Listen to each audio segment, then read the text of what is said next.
Marlon, you been to the Hollywood parties. What's going on at these Hollywood parties? I left early. I've been to plenty Diddy parties. I left early. I'm like, when I hear about it, when did that happen? Yes. At what time did this go down? Because I was there till 3:30. You mean 3:32? So they waited for me to leave? Like, all right, good. That Wayans nigga's gone. Yeah. He talked too much. All my life, been grinding all my life. Sacrifice, hustle paid the price. Want a slice, got to roll the dice. That's why all my life, I've been grinding all my life. Look, all my life, been grinding all my life. Sacrifice, hustle paid the price. Want a slice, got to roll the dice. That's why all my life, I've been grinding all my life. Hello, welcome to another episode of Club Shay Shay. I am your host, Shannon Sharpe. I'm also the proprietor of Club Shay Shay. The guy that's stopping by for conversation and a drink today is one of the most recognized, respected, and successful comedic actors of his generation. He has over 30 years in the entertainment industry. He's contributed to several iconic movies, cult classic, and TV shows. We're going to discuss those. He's a bankable star.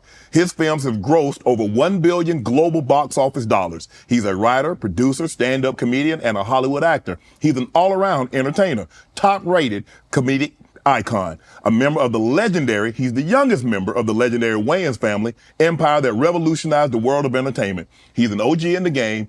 Here he is, ladies and gentlemen, Marlon Wayans. Thank you. Damn, after that intro, I'm ready to retire.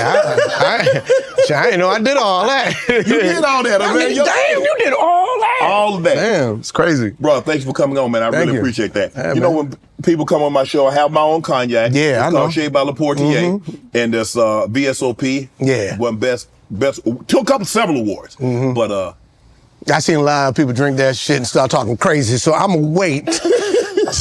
You gonna talk crazy? I call it crazy juice. I'm gonna wait a second. Okay, and then, but actually, no. You know, I'll have one with you, brother. Here you go. You promote your product. I had to take a sip, let people know how it is. That's nice. You know what's missing? What's missing? Some cigars. So I figure I bring you some of my cigars, brother, because I know you like Black and Miles, but we gonna get you off them Black and Miles. Okay, this you? This me, Liga Tridentes. I'm one of my partnerships right here. Got into the cigar game, and you know, it's a beautiful box. This is the nice Yazakis right there, some Yazukes. Okay. So that's for you, brother. I appreciate that. Smoke one. I'll send you a mild box too. Make sure y'all check it out. And do it with this. Pair it with this. It's a great pairing. Boom. Look at that. Two successful black men doing successful things. There you go. Woo, that crazy juice hit you in the chest, boy. Man, that little bit right there. You fired it up later. Yeah. You're the youngest. Yes. Of 10. Yeah. You mentioned that how you grew up. Your family is very close. There's 10 comedians, so I'm the butt. Of all the jokes. So they worked on their material on you, huh? Yeah, I know how to take a joke. That's why I'm so patient. That's why I'm like, you know, I don't get in no trouble or nothing because I know how to like, I could take a hit. So with all 10 of you guys, because I know Keenan is the second, is what they call the knee baby. He's the second oldest. Yes. And then, excuse me. Keenan was so successful, he made my oldest brother. We discounted that nigga. He was like, Nobody was listening to Dwayne, just Keenan. No, Keenan was my parents. My mom we called him John Boy. Okay. Because you know he was that pioneer that came out here and set the trail ablaze for all of us to follow. Right. So what was it like with all 10 of you guys in the house at one particular time? Because I know Keenan's about 15 years older than you. I don't know how old the oldest brother. I was the baby, so we only had a four-bedroom apartment in the projects in New York. And my parents, I think my mom didn't want to get pregnant no more. So she was like, Negro, you sleep in that room, I'ma sleep in this room. So then it was me and my brothers and sisters and boys in that room, girls in that room, and bunk beds. It looked like a modern day slave ship. And so I don't know if in a black family, you don't know if we all there at one time. Right. I had sisters that, you know, somebody got arrested. I got sisters that was having babies, so they moved out, and then Keenan went to college, and Damon, who knows what Damon did? Damon probably ran away and did something crazy. So it was like in and out, but the family home was always there. So what was it like for you being the baby, Because there's expectation. The mom's like, okay, when you have older siblings, they look after the baby. They basically raise the baby. The older kids do. Was it like that for you and your family? Yes, but no. My mother was very, hands-on, but there were certain things like she didn't do. Like my mother at a point, she stopped cooking. We became like elves. Like if she stopped cooking, she stopped cleaning. Everybody had a day. Right. My mother had basically a cleaning service. I had to do laundry. I would take all the 10 Negroes' laundries on my back. No, we didn't have a cart. Right. The laundromat was like 5 blocks away. My friends used to call me Black Santa Claus because I would have this laundry and I would take 10 trips back and forth. Doing the family laundry. Right. My mother raised us to be independent. I had a day in the kitchen. It got to a point, I was like a gourmet chef. Keenan and Damon would come home from California, and I'll run to the store with my brother Sean, and we go get food. And my gift to my brothers for being so good to us, I would always cook them something. I had my daddy's big drawers on, because we were poor.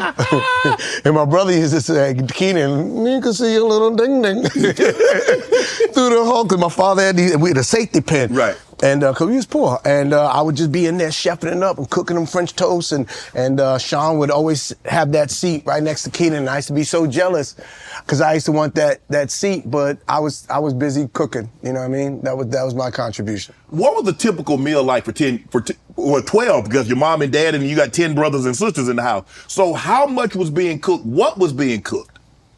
Whatever we had. Depends. Some days you had steak. Some days we had chuck. Come on, man. It wasn't no sirloin. No wagyu. No ribeye. Ain't no A51. None. It was chuck, ground chuck, and we put some peppers and onions on it. But most of the time, it was what we had. My father was funny. Me and my brothers be teasing because my dad. My sister became like vegan. She went to Wesleyan University. She came back and she had this vegan diet. And my father was like, that's a great idea. So now we was vegan and everything was rice. And he would look in the closet and there'd be nothing in there.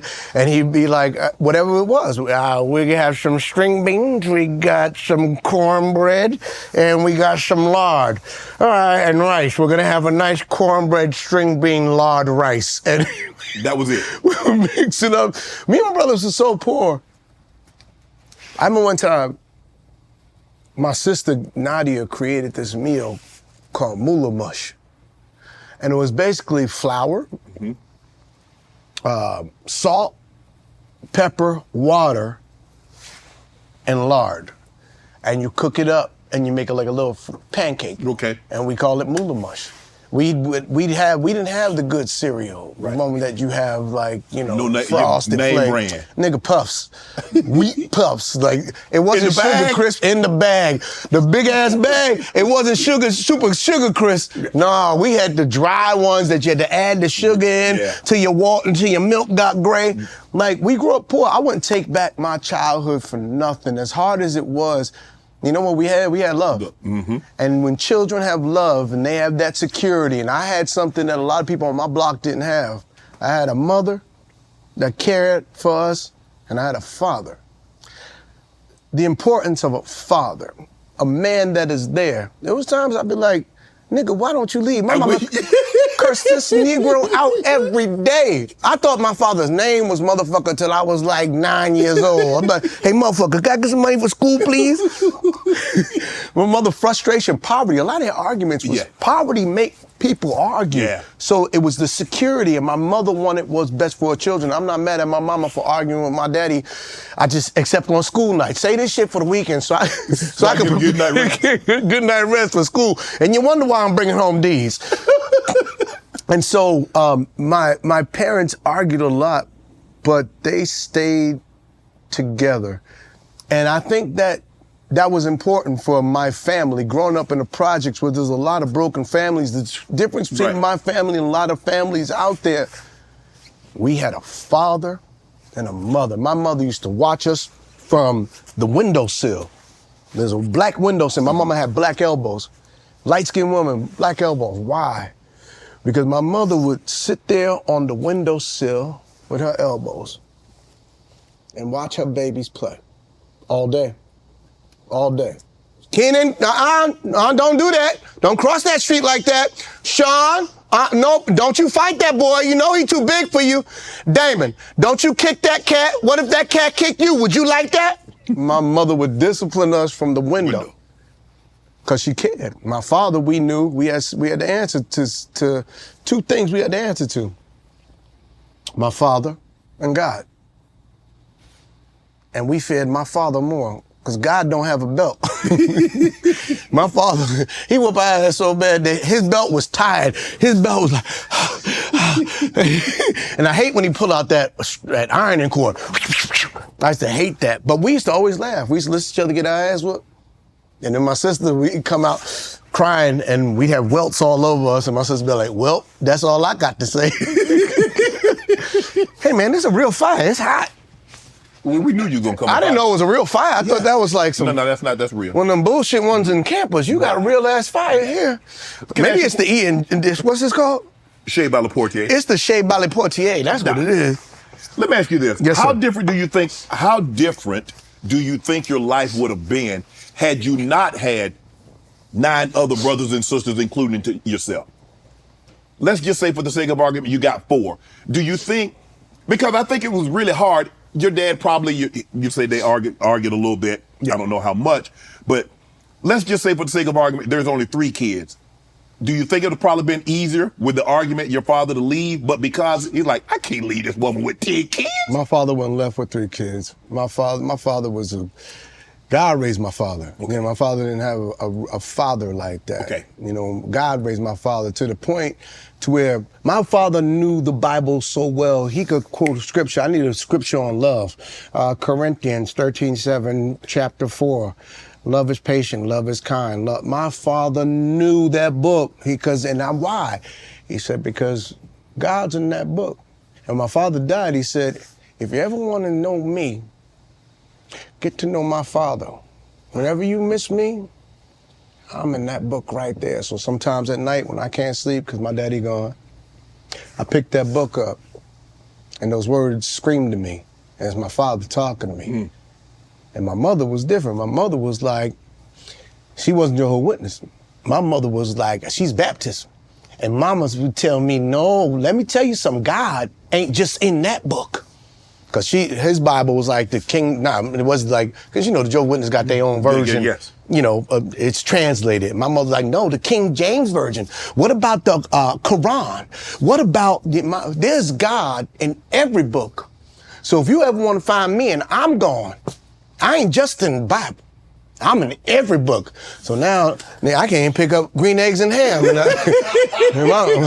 Mama in that book too. Mama ham all over the place. Ham, ma spelled backward. When I look at you guys, for the most part. So my father wouldn't have left no matter what. No matter what. 1 kid, 10 kids. 15, he's there. Let me tell you something. My daddy, Howard Wayans, was a man. So much so that my daddy raised kings. You know, we are successful because we was raised right. We had a mother that loved us and a father that protected us and respected, and we had something to answer to besides them, God. My parents did a great job. How do you get all these successful children? My parents did a great job, and then Keenan was the pioneer to go, this is what we could do. But my parents, Howard Wayans and Elvira Wayans, they were them. I have a special Good Grief on Amazon Prime right now where I pay homage to my parents. And, you know, that was a very hard time losing my parents. Killed me, broke me up. How about this? Did you have an appreciation for your parents then like you do now? Because a lot of times when you're going through it, they're telling you things, man, you don't know what you're talking about. I'm a kid, you know, so forth and so on. I don't think I had the appreciation. I understood what my grandmother, my grandfather was doing for me, but I didn't get an appreciation, a true appreciation, till I left the house and I got on my own and I could hear everything they had ever said to me as a child being replayed in my head. I think in some cases, yes. I think that, like my mother used to always give us business advice. Okay. My mother would be like, you gotta buy this, you gotta buy real estate. When my mother talked, she told you like this, something about the way my mama talked. It was just very annoying. And I'd just be like, I don't like the way you said it. You know what I mean? Like, you know you right. She'd be like, you see that house, that abandoned building? Keenan, you need to buy that. Marlon, you see that crack house right there? That crack house is gonna be worth millions. You see that abandoned building where the prostitutes is coming out of? Damon, you need to buy that. And she tell us this in New York City in the meatpacking district. Do you know them crack houses is now townhouses that's worth $15 million? Yes. You know those buildings that was probably worth $1 million that the prostitutes was sucking ding-a-ling in? Yeah. That building's probably worth $50 million. My mother was brilliant. My parents were very smart. And I always respected my parents because my daddy taught me a scripture in the Bible.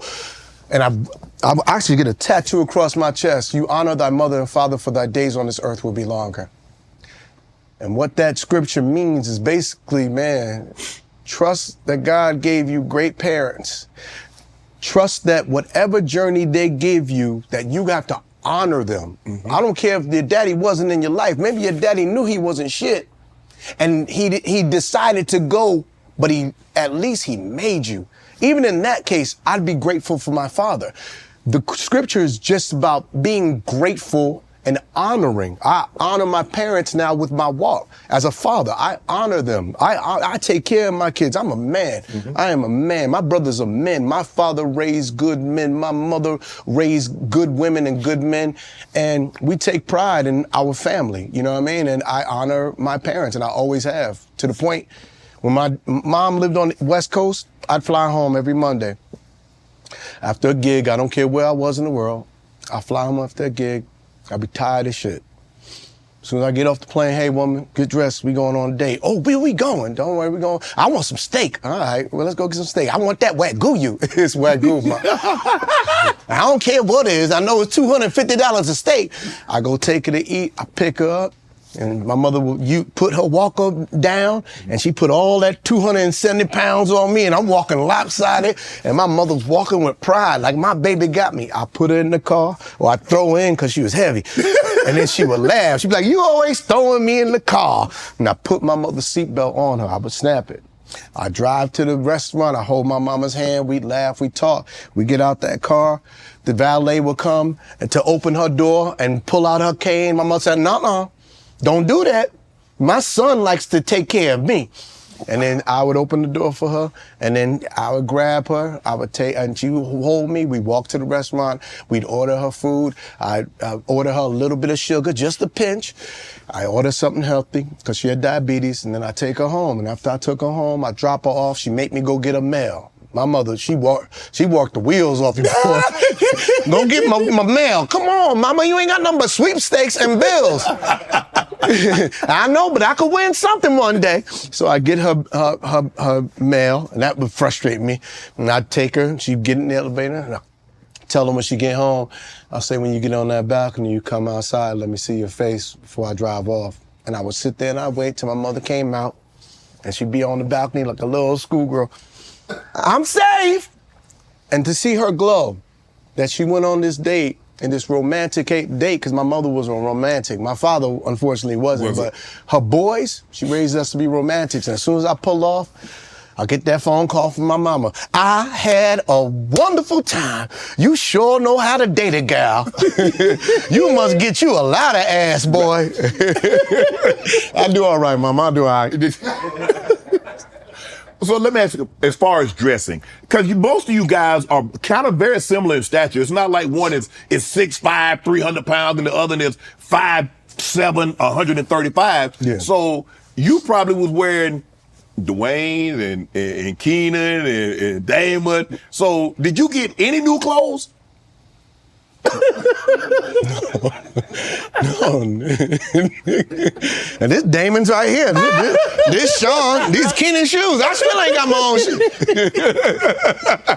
No, sometimes I would. My mother on Easter, she would scrounge up some money and give us like $100 to go get our own little Easter outfit. Okay. So that, and then my dad would give us a little bit of money for like school clothes, but only in the beginning of school. Yeah. And it was like, he'd give us like $32, and we have to go get 3 outfits. I mean, one time me and Sean was like, forget the outfit. This one, Shell Toe Adidas was back out. We came with our Shell Toe Adidas, we were so happy, and my dad said, where's the rest of the clothes? we can wear what we got. We always wear hand-me-downs anyway, Right.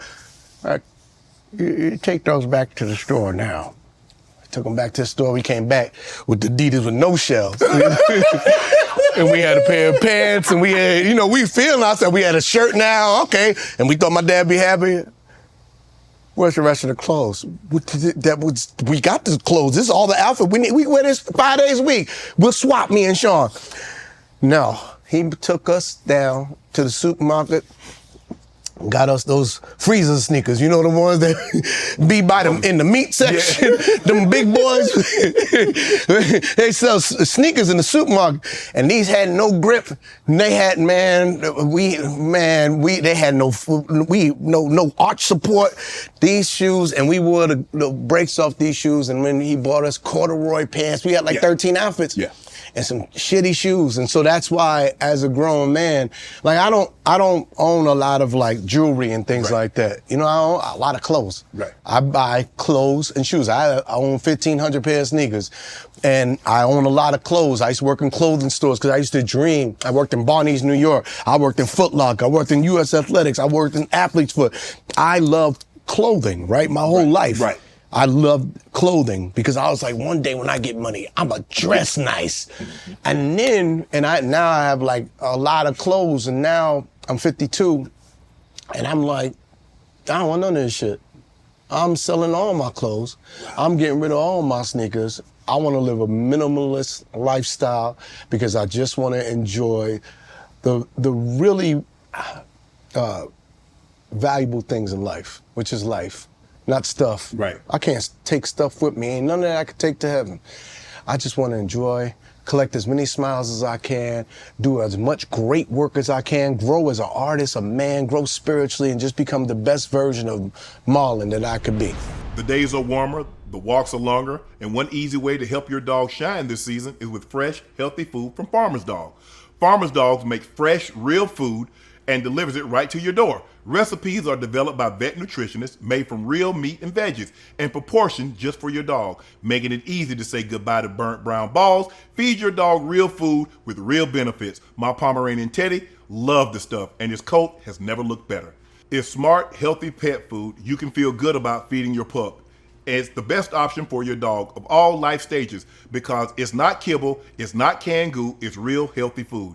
And it doesn't matter if your dog is young or old, it's always the right time to begin investing in their health. That means more happy, healthy, full years together.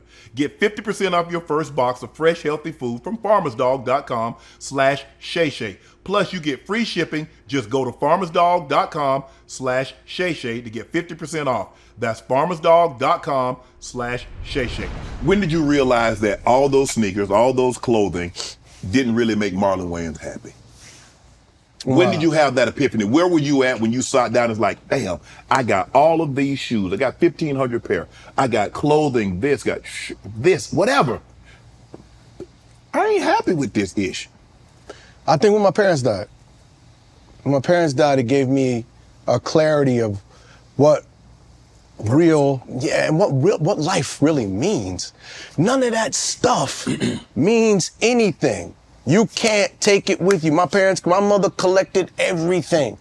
She has all the pictures. She can't take it with her. The only thing she could take with her is the smiles. That's all. The love. That's all. That stuff, it don't mean nothing. Who we trying to impress? That's not going to do nothing. You know what I'm trying to leave behind?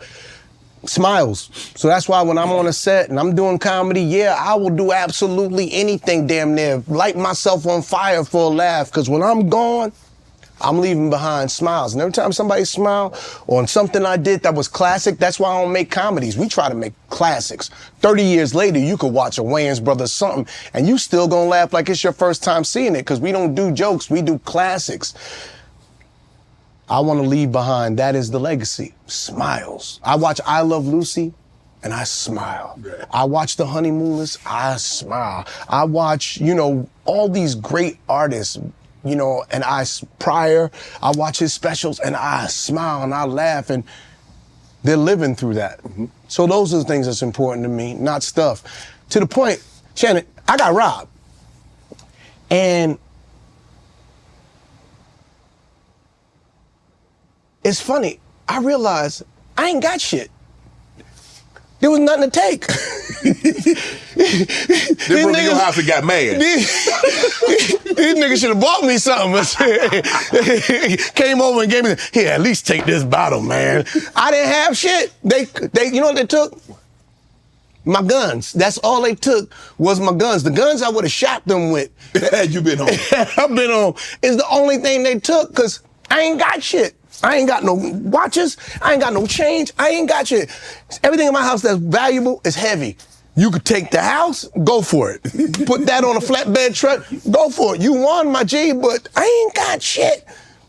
But the only thing that's valuable to me is the smiles and the lives. And those are things I'm gonna die for.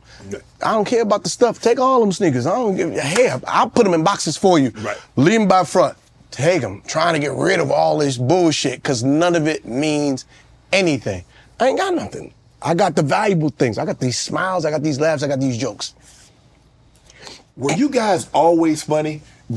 Where did you get that sense of humor? Is it your mom? Is it your dad? Because it's hard to have so many people from one family and all of you are comics, comedians, you tell stories. Did you guys always have this ability? Honestly, yes. Everybody in my family is funny. I got 4 sisters y'all ain't never seen. These women are hilarious. Like, you could just sit around them. They funny as hell. And they ain't got to worry about getting canceled. So they say whatever, whatever the fuck on their mind. They just say it. They funny, man. My mother was brilliant. My mother was the funniest person. My mother could walk in a room, assess the room, and like the Terminator, she sees every flaw that you have. And in a snap, she could talk about you like a dog. She smile all in your face. Soon as you walk away, yeah, that bitch, you know, she had the jokes. Awful what she had. She had the jokes. And my father was silly. But he was annoying. Right. But he wasn't funny, he was silly. And so I think what happened was my father was being silly. He got on my mother's nerves. She cursed him out and that was funny. Then they had sex and then they made us. And that's the formula for how the Wayans was crafted. But then everybody in my house was funny. And then Keenan showed us he unlocked the superpower.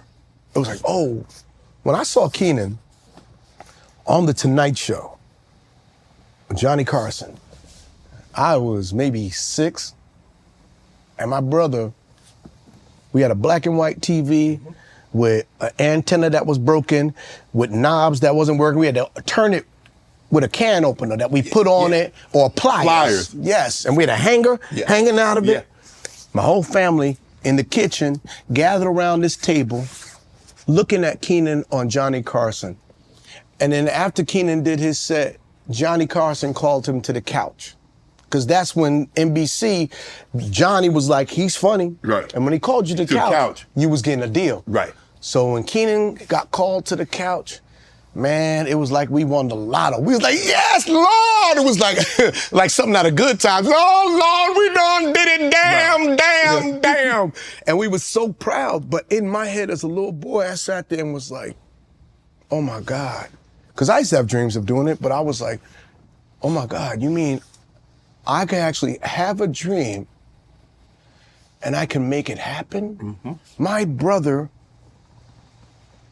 is on TV right now. And right then and there it was like, I don't have to dream no more. This is my new reality. So from there, me and Sean, we've been studying comedy since we was 5 and 6 years old. We watched The Honeymooners. We watched Abbott and Costello every Sunday. We watched The Three Stooges. We watched everything. Because we used to dream, one day we gonna have our own TV show. Right. And one day, we had our own TV show because my brother showed us that we could do it. And then the dreams is reality. Simple. Was Keenan always one of your biggest role models? Because I tell people all the time, I never looked outside of my house for a role model. I had my brother and I had my grandfather. That's what I said. So every man, the only man that I ever wanted to be like was my brother and my grandfather. Absolutely. I am the luckiest kid alive. You know, I grew up in a house with 5 legends. All the people I wanted to be like was in my household. Keenan, Damon, Kim, Damon, my mother, my father, my big sisters, you know, Deidre, Elvira, Devon, Nadia. They all, Kim, they all raised me. And I'm so lucky that I had those examples in front of me and to be the baby, because I get to go, I'm gonna do like that. I ain't gonna do that. I'm gonna do that Hollywood thing. That crack thing, I don't think that's a good thing. You know, crack didn't work out good for Dwayne. But this acting thing for Keenan, boom. I get to make the choices of what works and what don't work. But even my big brother Dwayne, we were lucky. All my heroes was in my household. And I always say, how lucky am I? If people can die and come back as something, I suggest you came back as me. I had a stellar childhood. I knew Eddie Murphy came to my projects when I was 8 years old. We sitting there, Eddie Murphy, the biggest star in the world, because Keenan was working with him on Raw, and he had a deal over at Eddie Murphy Production, right? So Eddie Murphy was in our house, and I remember he had these cowskin pants on, and every time he sat down, me and my brother Sean would go, moo. You in the mood for some steak tonight, Sean? And we cracking jokes, and my nephew Craig just kept punching Eddie in the stomach. And Eddie was like, hey, Keenan, come get this kid. And we snapped on Eddie all night, and God bless Eddie Murphy. God bless that man, because his pants cost more than everything in my household, including us. But he never struck back. He gave us autographs. You know, he said to Marlon, go be great. To Sean, be free. To Craig, when you get older, I'm going to punch you in your face. I known Robert Townsend, still like a big brother. I known Robert since I was like 7, 8 years old. You know what I mean? I had legends in my household. He used to come over and play a fake trumpet. The first time I was ever on stage, we was out in California visiting my brother Keenan. He flew us out one winter on an airline. This when he first started getting money. He had a little house in Hollywood on Fountain, and he put us on this plane. We ain't never been on a plane before. All we knew was the projects. Right. He put us on this plane, Sun Airline. It wasn't nigga didn't put us on Delta. No. It wasn't American Airlines. No, he put us on Sun Airline, which is basically like Spirit's little broke ass brother. We get on an airplane and it takes off, and the wing catches fire. Uh-oh. And then the other wing catches fire. And we ain't never been on a plane before. We looking out the window like, hey guys, look at the jets. It's on fire. No, we didn't know it was on fire. We thought that's how it's supposed to be. We was like, this is a rocket ship. Everybody put your seatbelt on. We're going to make emergency landing. Damn. That was your first time on a plane, and that's what happened. Yes, but we didn't know. We thought that was supposed to happen. And then we came out to California. Robert was doing a set at the Improv, and he was doing this character, uncle character, old man. And he brought me, my nephew Damien, my nephew Craig, and my brother Sean on the stage, and he did this sketch with us. And that's like, those are like great memories. Like I grew up on a set of Robert Townsend's Partners in Crime. He would give us jobs. He would let us write sketches. I'm writing sketches at 12, 13 years old. I'm featured in a sketch. We had Easy Listening Hip Hop. You know, he let us be in sketches. I met John Witherspoon. John Witherspoon was playing the drunk in the on a cowboy scene, and he was like, them niggas is coming, and he was running. And we was like, that's a funny dude. When we get a show, that's gonna be our father. I had a wonderful childhood. I can only do legendary things because I was raised by legends. By legendary people. Yes. As a former NFL player, I know a thing or two about high performance, and that's why I drive the BMW 7 Series. This car has everything I need. It's big enough, comfortable enough, and luxurious enough to meet even my high expectations. When I'm behind the wheel of the BMW, I'm not just driving a car, I'm driving legacy. What I love most is the precision engineering, cutting-edge technology, and unmatched style. Whether it's spacious interior, the powerful engine, or the smooth ride, BMW makes sure every detail is on point. I trust BMW to deliver the ultimate driving experience, and I know you will too. So why wait? Head over to BMWUSA.com. Check out models like the sporty X3, the all-electric i4. Build your dream car today and join me in experiencing luxury and performance that only the ultimate driving machine can offer. Keenan's off doing this, so Keenan is having success at a very, very young age. So what? Actually, no, not too young. Keenan was about, I think, when it all started happening for Keenan. How much older is Keenan than you? 15 years. 15 years. So he's 67. Yeah. So when you're like, so he's 24, 25 when you. Yeah, he's about 27, 20. When he really hit was like 28, 30 when he did I'ma Get You Sucker. And then when Living Color, hit, he was just off. So what were you like in high school? Got a big brother that's making, but he's having not the success like he had with Living Color, not the success that he has I'm Gonna Get You Sucker, but he's having some level of success. What were you like in school? Did you like, man, my big brother out in Hollywood, later for y'all? I was cocky. I knew I was gonna make it. Like in high school, especially, come high school, and I was in performing arts high school. Okay. It's funny, like my brothers was famous by the time I got to high school, right? They were doing stuff. Hollywood Shuffle came out my freshman year of high school. And I remember, because I went to performing arts high school, and my dad, Joe Witness, he was a homophobe. He didn't want me to go to performing arts high school because he was watching Fame. Yeah, This nigga thought I was gonna be Leroy. Like, he didn't want me wearing tights and I don't know, Carl, I don't want you doing that. And he said, you can't go to that school. And my brother Keenan, he was about your size at the time. He said, he's gonna go to that school. He said, he's not going to audition. He said, I'm not gonna let your homophobia stop that little man's dreams. He's gonna go to that audition. And if he gets in, he's gonna go. If not, then you're gonna have to answer to me. And I got into school. Wow. And that was the day I realized my dad was a bitch ass nigga. Cause Keita bugged the shit out of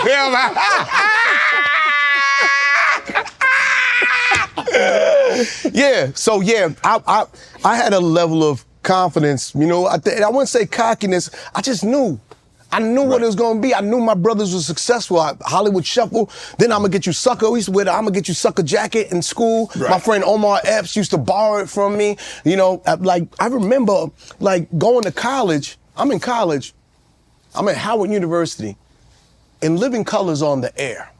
I'm in Living Color's brother at a black university. Sunday comes, everybody stops what they doing. We run like roaches. We run to our thing. Everybody in front of the TV. And watch that TV, and then when it's done, came out laughing, and we talk about it. And those was so much so that the professors sometime at Howard, this is why I left. Well, there's a lot of stress. They be teaching all these classes and be like, let's talk about minstrels and buffoonery. In Living Color, is it a modern day minstrel? You gonna put this, is it Marlon? And I'm like, you put me on blast, and I'm in school, and I'm like, then after class, brother wanna hand me a script. Here, can you get that to Keenan for me? Oh, he done tried to clown you in front of the class. Then give me a script. You don't get your ass out of here. That's the way you left? I read your GPA wasn't that up the No, first, let me take a shot. I'll keep it real. We gonna talk about some hard questions, Let me get a shot of this. I will tell you, my GPA, I was very smart until I got to college. And it wasn't that I wasn't smart.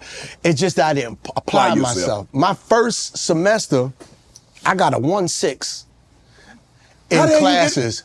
1.6. But I had a 3.8 in partying. Right? I could party my ass off. I learned how much to drink, how many hits of the weed before it made me dizzy with the combination. You know what I mean? Who's gonna give me some? Who wasn't? I remember I brought that grade home, and Keenan was paying for my college. He said, "All right, well, you ain't gonna mess up my money. You pay for your own college now." I said, "What?" I started sweating. I was like, oh shit, I gotta pay for my own college. And so from then on, I pulled in 3.6s because it was my money. Right. I wasn't gonna mess that money up. Yeah. And the reason why I left wasn't because, first of all, my brother hated the fact that I went to college. They was like, come join the family business. Come join the family business. We have In Living Color on the air. My brother Sean was like, yo, let's do our sketches. Let's do this. I was like, I said, no. I said, no. I said, I love you. But I gotta be me. If I do it y'all way, I can't be me. You know how hard it is to come after Keenan and Ivory Wayans, Damon Wayans, Kim Wayans, Sean Wayans, and then Marlon. And the only thing that I had was my own life experience. I had to do my thing differently. So I wanted to go to Howard to learn to be a man outside of my brothers, to be my own. For me, it was like Michael from The Godfather going to the army.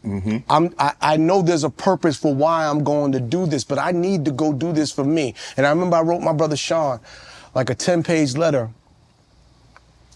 And I was so sad because I knew what we were supposed to do, but I knew he thought I was going back for a girl, and I was like, no, I'm going back to get Marlon. And so I went back, I got a 3.6 GPA. I did some film projects, and I was like, all right. Then I got more money.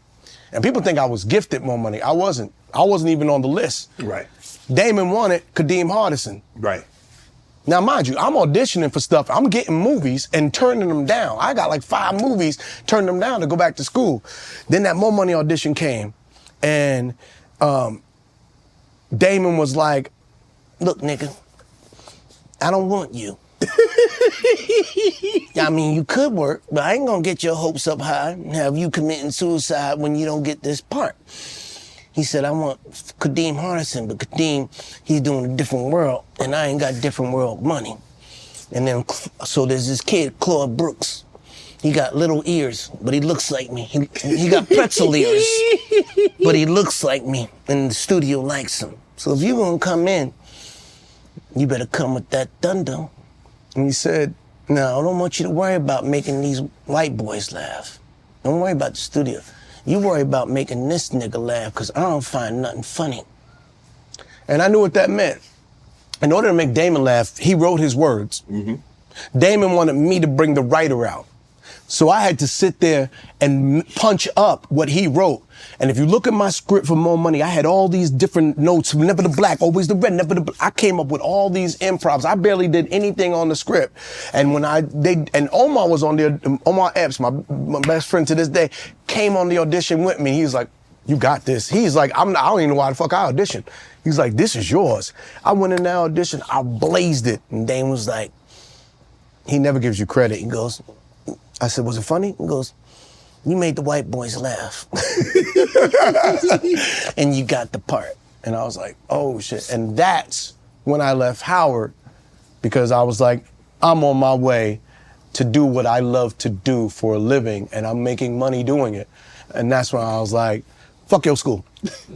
In the beginning, did people feel that you got roles, or Sean got roles, or anybody in the family got roles because of your big brother? Till this day. And I laugh. They still don't want to give you credit for what the work that you put in. No, they just, haters gonna hate. Haters is gonna hate. Hate is a business. It's a big business in hate.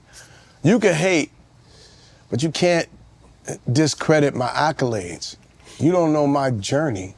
You don't know, I wasn't just some dude that got put into stuff. I need you to go look at the credits. I've been writing movies since I was 19 years old. Me and Sean created Wayans Brothers when we was like 20, 22. Right. Don't Be a Menace, Scary Movie. Me and Sean and Keenan wrote that. Scary Movie 2, me and Sean and Keenan, with a few other writers. But these are ideas that we came up with. Sean came up with a lot of these ideas. Scary Movie was like, Don't Be a Menace, Sean came up with. Sean don't get enough credit. Scary Movie, Don't Be a Menace, White Chicks, those are Sean's ideas. Me, I'm an executor. We executed together. I know funny characters. I know how to do situations. We all have gifts. And Keenan, he knows how to put it all together and see it from a macro point of view and work the shit out you. Let me tell you something. They can hate all they want. All my brothers do is lend me opportunity. And that's a gift and a curse. Because when you're our age, see, when they came up, you got 30 years, 20 years to make it in comedy. You found your point of view. You've been on a stage. You know how to make people laugh. You can sit on the couch and you can make people laugh when you're doing Johnny Carson. You can go in any room and kill it. You learn how to act. You had 20 years and now finally you get this opportunity. Me and Sean didn't have 20 years. We got pushed into Hollywood 17 and 18 years old, and all we had was instincts from being from a funny family. And then over time, that's why first seasons of Wayans Brothers, we was just gunning. We didn't understand story. We didn't understand how to fix things. We just knew we were funny and we had to make it funny. And then season 3, you watch it start. Yeah, because we started getting better, right? And then if you watch the progression of the movies, we started getting better. Now, at 52, I finally have 30 years in the business. So everything that I've done for me and all that learning, now is my time. You gonna judge me? I want you to judge me now because I'm 5 specials in working on my 6th one. I'm a different animal because I'm not just a comedian. Right. I'm a damn good actor. I act the shit out of, I can act. I got pain. I could, when y'all see my dramatic work that's coming this year, y'all gonna be like, yo, I'm telling you, now I have 10,000 hours logged in 5 different disciplines. I'm a monster right now, bro. Like, and I see it. I could do characters. I could do deep character. I can do characters dramatically. I could do them funny. I can do so much. And now I'm gonna showcase all that. Everything else was learning. So yes, my brothers gave me opportunity, but there was a gift and a curse. It absolutely and it was a very hard ride for me and Sean. And you know what got us through is our work ethic. Because my brothers wasn't easy on us. My brother, we got to In Living Color, they was like, we ain't writing for Keenan's Little Talented Brothers. And this Keenan Damon saying that shit. I thought there was a record. I'm serious. Me and Sean, every sketch on Living Color, the Def Jam sketch, Shabba Ranks, Mr. Ugly Man, me and Sean stayed up, Snuff and Rome, stayed up. We spent the night at In Living Color learning to write. Spent the night, because nobody would write for us. We spent the night there writing those sketches. And then when they got on, we had to go execute them. Nobody wrote for us. We created our TV show. I remember when we left In Living Color because Fox was syndicating the show and it was hurting Keenan's pockets. And Keenan was like, nah, you ain't gonna do this to me. And my family said, fuck this money. And we all left In Living Color. There's an episode of Living Color where we got black shades on. It's a Christmas episode. Jamie Foxx is singing, he's singing, hang all the mistletoes, this Christmas. Yes. And me and my family, we got black glasses on. And we sitting there like this as a family. Right. Because we protesting. And we going, you ain't gonna fuck my brother. We a family. You touch one, you touch all.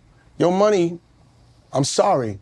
They was offering us big checks, yeah. $70,000 checks to stay on that show. I'm still a brother after this. No, I'm gonna support my brother. And we all left the show. And that's why season 5, it got weird. It got Bismarcky, and God bless Chris Rock. He came at the wrong time, but and as brilliant as he is, you couldn't save it because the eyes of the show is gone. You understand? The heartbeat of it. Yes, the eyes, the vision. You can't replicate Wayans shit, and anytime they try, you're gonna fail. They've done other movies, you can't. People taste that shit, that ain't Wayans. Can't do what we do because you ain't got my life experience. You don't have my point of view. You didn't grow up with the people I grew up with. You don't understand how life has carved me as a visionary. You can't take the flavor. You can't, I could give you all the seasoning. Right. I'll give you all what's in it. You don't know how much to put. You don't know what kind of flour. I'll give you the right flour. Right. You don't know how long to cook that chicken. You don't know how much of that garlic powder you got to put in there. I'll give you the hot sauce. It's Frank's. I ain't gonna make you be able to make my chicken. And that's what comedy is. And with my brothers, when we left In Living Color, I had $700 in the bank and $900 rent. I was broke. And me and my brother Sean was looking at each other like, what are we gonna do now? My brother Sean was depressed.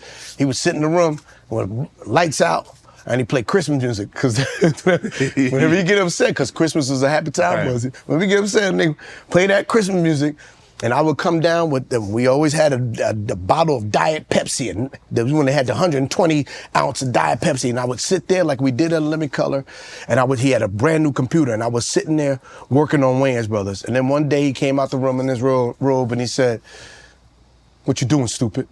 I said, "I'm working on a TV show." And the first thing he read was, "Interior, outside." He said, "Stupid, how you have interior, you outside?" He said, "Move over." And then we sat down, and we created our show, Wayans Brothers. Nobody gave us nothing. And my brothers, when we did Don't Be a Menace, Keenan made us do 26 drafts. 26 drafts. And then the director, when we finally shot the movie, me and Sean would cry. "Why are we doing another draft?" "We're gonna do it again, and ain't ready yet." Then the director didn't get comedy, messed the movie up. We screened the movie, it got terrible ratings. Miramax was like, "What are we gonna do?" Keenan's like, "I can fix it. I need $1 million and I need 10 days of shooting." Bet. Keenan said, "Okay, I got the budget. I know what to do. Now you guys gotta write a movie." "What do you mean?"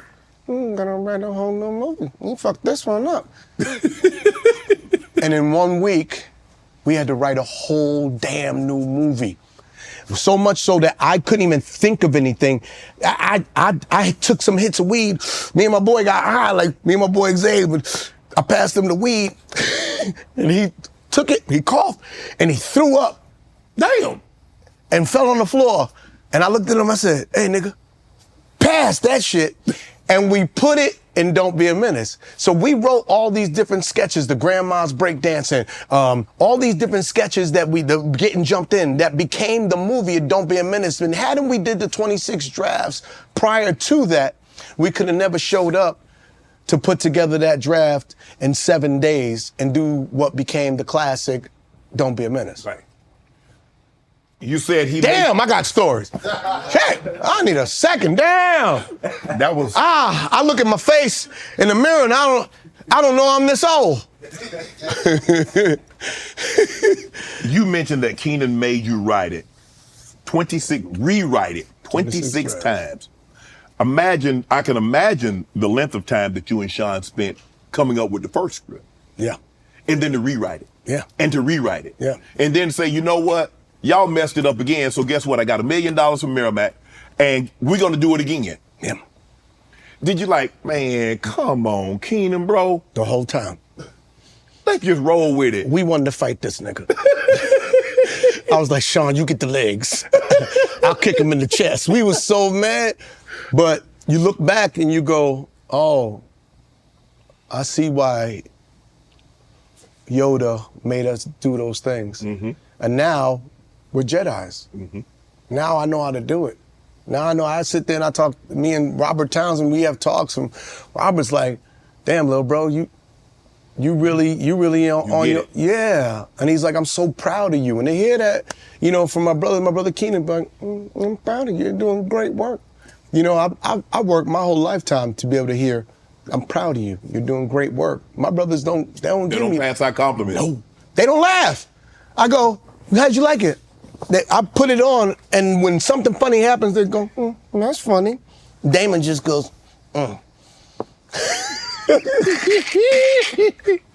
And to hear them go, "I'm proud of you."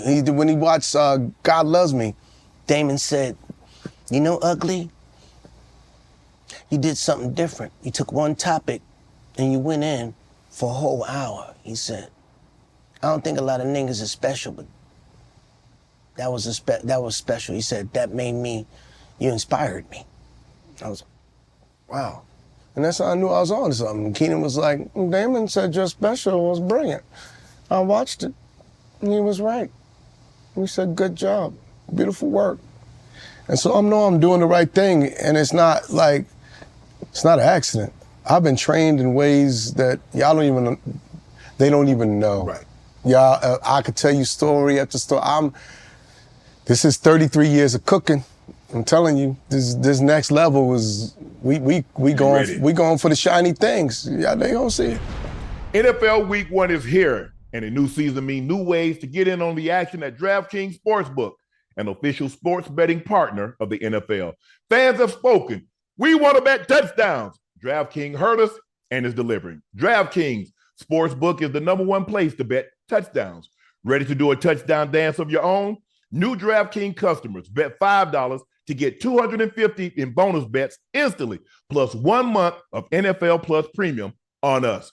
DraftKings Sportsbook app, use code Shannon. That's code Shannon for new customers to get $250 in bonus bets when you bet just $5 and get 1 month of NFL Plus Premium on us. Offer ends 9/19, only on DraftKings. The crown is yours. Let's get back to Living Color. I didn't realize till we were researching this, In Living Color was only on 4 years. Yeah. That might have been the greatest 4-year run Ever. in the history. Ever. That show should still be on. That was a staple. That should have been like an Saturday Night institution. Live? Yes. It's an institution. You know what's funny is in Living Color, I think Damon and Keenan were inspired by Saturday Night Live, and I think Keenan was like, they never have me on, and Damon had just gotten fired from there. And he was like, all right, well, I'm gonna take all this funny shit that I have, we're gonna do it on this show. And he took and all these funny, crazy sketches that they wouldn't let him do on SNL, and they did it on Living Color. And to this day, you know, I've never done SNL. Really? I've done Daily Show, never. I guess I'm not hot enough. But, you know, I love the fact that, you know, I'm always gonna be in Living Color alumni, right? And one day, sometimes I look at God and I go, if that opportunities don't come for you, it's not for you. Right. And maybe it's God telling me, create my own show. Right. Do my own sketches. And I could, and I will. And I just feel like everything is God. When it don't happen, don't be mad. God's writing your story, so trust him. We had Tommy Davidson on. Dawg, that nigga. Now we get into the good stuff. I need another drink. No, He said. Hold on, why you not drinking your own sauce? You got me up in here drinking the evil juice, and you was sitting there watching me. Okay, well, I didn't think you wanted but a little, you know, let's toast. I'm gonna sip this one. To success, man. To success. Go talk. Shannon, let's have this thing up just so you can get some promotion too. Go back. Yeah, right back. Perfect. Yeah. Tommy said. Should we light up a cigar? Hey, I don't think we can smoke in here. It's okay. Damn. All good. Tommy said, and I didn't realize. By the way, this. love Tommy Davidson. Great. Big bro. Like, he, to me, underrated. That boy should have been one of the biggest movie stars in the world. Yeah. Tommy Davidson is brilliant. Let me tell you how dope Keenan is. The fact that your eyes for talent, that you could make and see talent and greatness in all these people you assembled on the cast. Tommy Davidson, Jim Carrey, David Allen Greer, Jamie Foxx, Kim Wayans, Kelly Cofield, Steve Parks, my brother Sean, me, even the babies, J-Lo. J-Lo was just like a dancer and a singer, and Keenan was like, you should do more. He knew she was special, knew it. J-Lo, Carrie Ann Anaka. If you look at all the writers that made it in Living Color, and they would complain when he made them work, but just like when we did those 26 drafts, it prepared them for their evolution and their greatness as writers, because this is what you gotta do. You gotta rewrite. Somebody has to work you, and you may not like it, and you may resent it, but look at how you're eating. Keenan was a visionary. And Damon, that's what taught me the eyes. Damon, the most magical talent, him and my sister Kim. But Damon as a comedian, I used to watch this man go on stage, and the only thing he wanted to do was he'd go up there and he'd be like, and go behind the curtain. I'm doing the invisible comic. Watch as I scratch my nuts. And he's just playing with the audience because he don't care. Right. He's like, I'm gonna use this time to say fuck you to the audience because now I can create without your judgment. It's the reason why Damon don't do stand-up nowadays. He feels people are too judgmental. And he's right. You can't say it no more. I need to speak my mind. Damon could do characters. Damon could do monologues. He'd tell you the joke, then show you the joke. He talked about his pain. Handicap bully came from somewhere. Damon was born with a handicap. He had a club foot. Right. And so he came out with Handyman, which is from something that was painful. He created art. Damon is one of the most brilliant comedians ever. You don't understand, I got to watch this. Right. I watched Jim Carrey like TV. We'd tell him, do Jack Nicholson, he'd do this character, do that character, do Vera DeMalo. Used to make us laugh. Me and Sean, we'd be peeing ourselves. David Longreal, one of the funniest dudes you ever wanted to meet. Kim Wayans, what a special talent. This is why sometime in Hollywood I get a little upset, because there's no way, Kim is like Black Carol Burnett. She's only marginalized by what Hollywood deems they want to make or they feel is a special talent to be celebrated. Kim Wayans is a great writer. She graduated from, with honors, Wesleyan University. She's a brilliant writer, amazing actress. She has a brilliant one-woman show. When I tell you, I came from greatness. I know greatness. I was touched by greatness. Grew up with it. And not in a perverted way. Y'all made fun of that man's foot. Huh? Y'all made fun of Damon's foot. Yeah. Come on, man. The man got a... We call that shit a hockey puck, a golf club. Not even a good one. It's the P. Yeah, it's like a pitching wedge. Or the one, yeah, we made fun of. That's all we do. We talk shit. My whole family, we make fun of each other. That's what we do, but we have a great sense of humor. Right. But more than that, we have a great life. We laugh a lot. We laughing our way through this lifetime. I hope other people do, you know? In Living Color, Tommy said you guys dropped that during halftime of a Super Bowl. Got 20 million views. And then the next thing you know, the Super Bowl of the following year, the NFL dropped Michael Jackson. Yes. What had happened was, Keenan and Eric Gold and those guys came up with the idea to do the halftime show because they had bands, marching bands playing. Yeah. And Keenan they was like, they got with Doritos and I think Pepsi, somebody else, and they was like, we're gonna steal the audience. And Living Color was at its biggest. Yes. And it was like, we gonna take that audience and bring them to a Living Color, and did a special In Living Color halftime show. All the viewers scattered, left the Super Bowl, went to Fox, watched this hilarious live in Living Color episode. Damon got in some trouble. He always gonna improv something weird. He said some joke about Carl Lewis. I think to this day, Carl Lewis is still mad. David Longreal said, homie, he's gonna long jump into your asshole. Yeah, so we stole the audience. And the next year, They had Mike. they was like, y'all ain't never doing that again. And they paid the biggest star in the world to come do the halftime show. Do you think that was the beginning of the halftime show as we know it for the NFL? Absolutely. So, hey man, all you guys make Usher, Dr. Dre, J-Lo, all you people that are doing the halftime show, hope you got a big check. Thank you, Keenan. Thank you, Living Color. Do you think, like, when I look at Saturday Night Live and I look at In Living Color, and you said because Keenan, I think Keenan was on there once, wasn't he? Wasn't he on Saturday Night Live? Oh, nope. No. And Damon, you said Damon was on. Damon was on. He got in the... And baby, that's why, Damon was bad. That's why when I used to go to school and they immediately put me in detention. I was like, why would you put me? But damn! Because we saw what Damon did. If you're anything like that nigga, you take that seat. Damon was bad. And, I think on Saturday Night Live, he was bad. Right. He did a character that he wasn't supposed to do. Right. In Mr. Monopoly, I remember the sketch. And we was like, why is Damon doing that character? Because he was tired of not being able to do him. And he got fired for that. Wow. And so I think after that, he was actually allowed to host again. And I think once again, he did something he wasn't supposed to do. Damn, Damon always going against the grain. Back. Damon crazy, but he brilliant. Sometimes, man, brilliant people, it works for him, Right. man. He's brilliant. I would never put a chain on Damon. You let Damon be free. Damon is a magical, a unicorn, man. He's so talented, so funny. His instincts are great. Love my brother, man. He taught me the stage. He taught me not to be afraid of that stage. Jim Carrey played your brother, the oldest brother, Keenan. I think the greatest compliment that anybody can pay. Yeah. He said, I wouldn't be successful without your brother. Yeah. I wouldn't be successful without my brother either. I think a lot of us wouldn't be successful without my brother. I think my brother, well, it's different for me.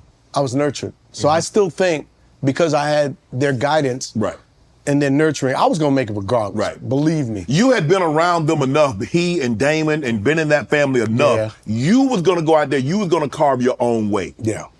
But Jim needed this opportunity in living color. When you're watching and Jim... you credit not just Keenan, you got to credit Damon. Damon, okay. Because Damon did Earth Girls Are Easy with Jim Carrey, and they were friends. Okay. And Damon was like, yo, Keenan. Damon was Keenan's right-hand man. Okay. That's his lieutenant on Living Color. Okay. That was his right-hand man. Okay. Damon and then Kim. Kim was a soldier in that room, always writing her sketches. Everything Kim did, for the most part, she wrote and created. So you got Keenan was like, he's like, you got to trust me. This white boy is funny. He's like silly putty. He twists himself up. He could suck his own dick if he tried. This white boy crazy. And Keenan was like, okay, let me see him. And then Jim went, and he had just, Hollywood didn't want him no more because he did this thing called Duck Soup that bombed. Or Duck something, Duck Factory, and it bombed. And so they were cold on him, so the network didn't want him. And then Keenan saw Jim in the audition that Damon brought him to, and Damon was bigging him up. Keenan was like, he's hilarious. And then from there, he put him on, and he let Jim buck wild. And Living Color was a playground. Yeah. Keenan always said, don't just do what's on the script. He made us all writers. Have something in your back pocket, because when we do second take and third take, don't do the same thing. The audience can only hear the joke one time, and it's only get diminishing returns, so they want to hear something different. And so that's what we did. Keenan was a star maker, is what I'm saying. Did you know Jim could be what he became? Yeah, I knew. I knew Jim could be what he became. I knew Jamie could be what he became. I knew Damon. I knew everybody on that set could become anything they wanted to be. Rosie Perez was the choreographer. Yes. You understand? Yes. For In Living Color. And Living Color was filled with great people, hand-picked people with good vibes and good energy and love. My family, we come to set, we hug each other. You see the love my family has. We have love. That's why I oftentimes, when it comes to people and they talking their nonsense, they talking their shit, listen, I try not to engage, right? Because I know I'm not about the goons and this and that. I got love. I got people that are dying for me, lots of them. And I don't want to engage in that because I'm loved. So I'm loved enough to step back from it because I know if I'm in a fight, there's going to be a lot of hands in there. You got the nephews, you got the cousins, there's a lot of Wayanses. And I just go, you know what? I'm loved. So when you get to a Wayans set, you feel love. Yeah. You see, we love each other. Tommy said that. Tommy said every time you guys come on set, you hug each other, you kiss each other. Yes. He was like, damn, I wish I could have had that in my And family. he did. He did in my family. Yeah, from your, In my family, Tommy comes on to this day. Tommy had a birthday party. I pulled up. I love him. I love all my tribe. I love them for life. All of them will tell you, I show up. I show up. And when you come in our world, we love you. David Andre will tell you, we love. Period. Nobody ain't gotten. Only people that don't know us got something to say. But anybody that experienced us, like, they love.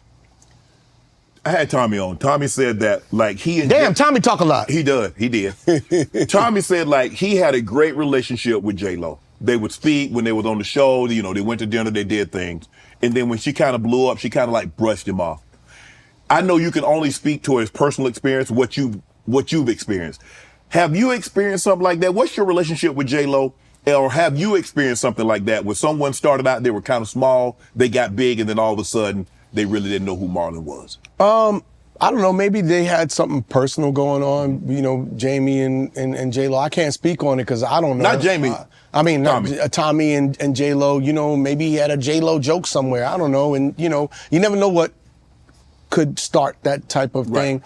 But from my experience, you know, J-Lo blew up, and when I saw her, it's always love. Always, hey, how you doing? How's Keenan?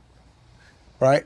Always been love. She's never been like, oh, I'm above you now. She's never been like that. In fact, my role in Air, you know, she told Ben Affleck, he was like, I need a good actor to do this role, and I want somebody good looking to play George Raveling. She's like, I need this. Right. She said, what about Marlon? He's a great dramatic actor. And so Ben called me and was like, will you do this role in my movie? And it was a great role, and I was like, bet. And J-Lo was the one that was like, yo, you should hit Marlon. So, and then I went on press tours, and I saw her and Ben, we sat at the same table at the Golden Globes, and love. All love, you know what I mean? There's no like, you know, but look, it's hard for everybody to always give you attention, especially when you her. You being pulled this way, you being pulled that way. Everybody, you want the cameras here and the this and that. And so I don't take it personal. I just go, maybe she busy. I'll hit her at another time. But I don't know what her and Tommy went through. I love J-Lo, you don't understand? Going to a Living Color set, see, everybody credits like, Puffy with finding that J-Lo was fine, right? He's Christopher Columbus. I'm Magellan. I knew You that. already been there. You already knew that. I knew that ass was round, boy. Watch me on the set of Living Color. And back when we doing all the beats, and I'm just looking at her butt like, man, that's a lot of bunky right there. But she was beautiful little Puerto Rican girl to me when she was just, J-Lo's always been beautiful. Right. And to see her talent and see her blow up, see her become a brand. Y'all from my alma mater. Hey, man, love. And one day, you know, I sit down and go, one day, you know, we'll work together. I love that. I love the fact that I go, oh, there's something for me to work toward. Right. Because everything is full circle. You know, it's like everything is full circle. In fact, I remember I got the role in Nutty Professor as Dave Chappelle's role. Mm-hmm. And my character's name, his name was Sweet. This is during the Def Jam era. I said, his name is Sweet Booger. And he had a saying. Every time he crack a joke about, you know how Sweet Booger say, you better get out of here. And so I had this character, and they thought it was hilarious. And then, at the same time, we had the screening of Don't Be a Menace, and it didn't do well. And then we had to write that movie. And Keenan was like, well, I was like, Keenan, I got the role. He goes, okay, you can do that role. And you can make Eddie's movie funny, or you could do the work on Don't Be a Menace and do your movie and make your movie funny. But you can't do both. Wow. I cried. I cried. He always had these heartbreaking things, like these things that he would show you, and it was like God talking, right? And it's like this purgatory I'm in, and I'm just like, I want to do this, but I have to do this. And I chose to do Don't Be a Menace. Yeah, you should have. I know, you understand, to work with my idol, Yes. Eddie Murphy. Yes. You understand what that meant for me? Right. I love me some Eddie Murphy. There's Richard Pryor, Damon Wayans, Eddie Murphy. Those are my three goats right there. And you can mix them up and pick one. I want to do that movie so bad. And then, years later, I get the opportunity to do Norbit. And it just said Buster Taps. And that's all I had written. Right. And once again, going back, remember Mo Money? Yeah. I wrote all these jokes down. Remember Don't Be a Menace? We wrote the whole thing in a week. I'm a writer. Sat there. Buster Taps. I watched Jane Fonda. I watched Billy Blanks. I said, what would a great tap dance class be? And I wrote a whole routine of a tap dance, power tap dance class. Right. And I get to set, and Brian Robbins, who now runs Paramount, he directed Norbit. He was like, Eddie's gonna be in makeup for 5 hours. We're gonna shoot something. So what do you have? It says Buster Taps. What do you have? I said, I got this little thing that I worked out. Can I try it? He said, okay. I got the class. I said, y'all just do everything I do. Ready? And 1, 2, 3, 4. I stepped and poof. Gotta wipe it off. Power tap the clap. Power tap the clap. Here come the cops. They taking me to jail. And I did the class. I did a 20-minute class. They were sweating. Brian Robbins was like, hold on. This is hilarious. We're filming all this. 5 hours. Brian filmed the whole class. Eddie comes out, a trailer, dressed in his makeup, and he gets to the screen, and he goes, Eddie, we got something we want to show you. And so he shows me the scene, and I left the room. My idol's in there. You know, the dude I knew since I was 8 years old. Yeah. Marlon B. Free. I left the room, nervous. They start the thing, and all I hear is, oh! Oh! Oh! Oh! When Eddie laughs, Right. he roars. Right. Oh! I look in the room, and he's smacking the chair at what I'm doing. I stepped outside the room. I don't know where the east was, but I looked to the east. And I just prayed and I just thanked God that I got to make my hero laugh. And being that I didn't have that opportunity before, but now given the journey that it all comes full circle, that I get to make Eddie Murphy laugh. I made him laugh. We did a scene together, and I said something out there. You know, look at your big old orange ass. Look like the great pumpkin. Make a nigga go turn a nigga to a werewolf. Woo! Something, and Eddie were. And I made him break. I was like, that's how I knew. I was like, I'm on to something. Right. So everything is full circle. Everything happens for a reason. Everything is divinity, and everything is God. Let's go to this. You were in Above the Rim with Tupac. Yeah, that's my guy. You had a very, very close relationship with Pac. That's my man. That's my guy. That was he was. What happened was, I knew Pac for a while because, like, okay, Omar was my best friend. Is my best friend. Omar Epps, and him, and my other best friend, Mitchell, were doing Juice. Okay. With Tupac. Okay. So I was come up from Howard to come to the set to hang out with them. So I met Pac that way. Okay. Then, when I moved to LA, me and Jada Pinkett became great friends. Okay. Jada Pinkett and Tupac went to the same school Performing together. arts school, didn't Right. you? So we had like this clique of performing arts high school ghetto kids. And then I got the role of Boogaloo in Above the Rim. Rim. And I got to work with Pac. And we hung out, like, on set. We cracked up, we laughed the whole time. This man would go work all day, smoke his weed. You know, he always high. That trailer, we shared a trailer together. I swear, I had a You got a contact? Contact the whole time. It felt like I was living in a blunt. Like, that's how much smoke it was. And so we used to hang out, and then we laughed a lot together. We used to walk around the streets of New York.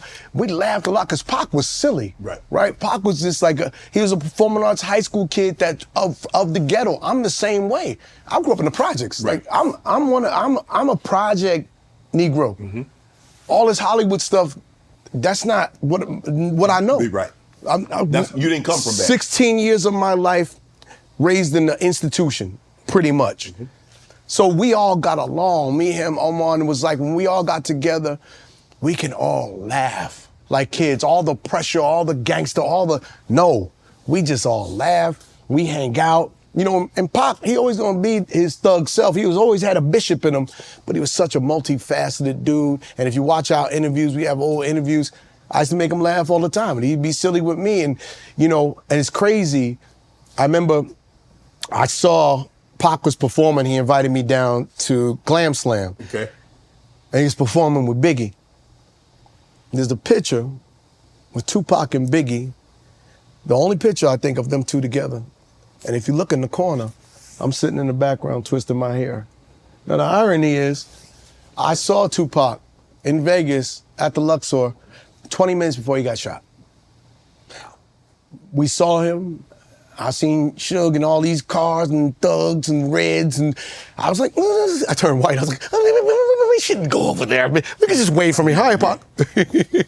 Omar's like, nah, we gotta go say what's up, pay our respects. And Pac was a huge star at this time.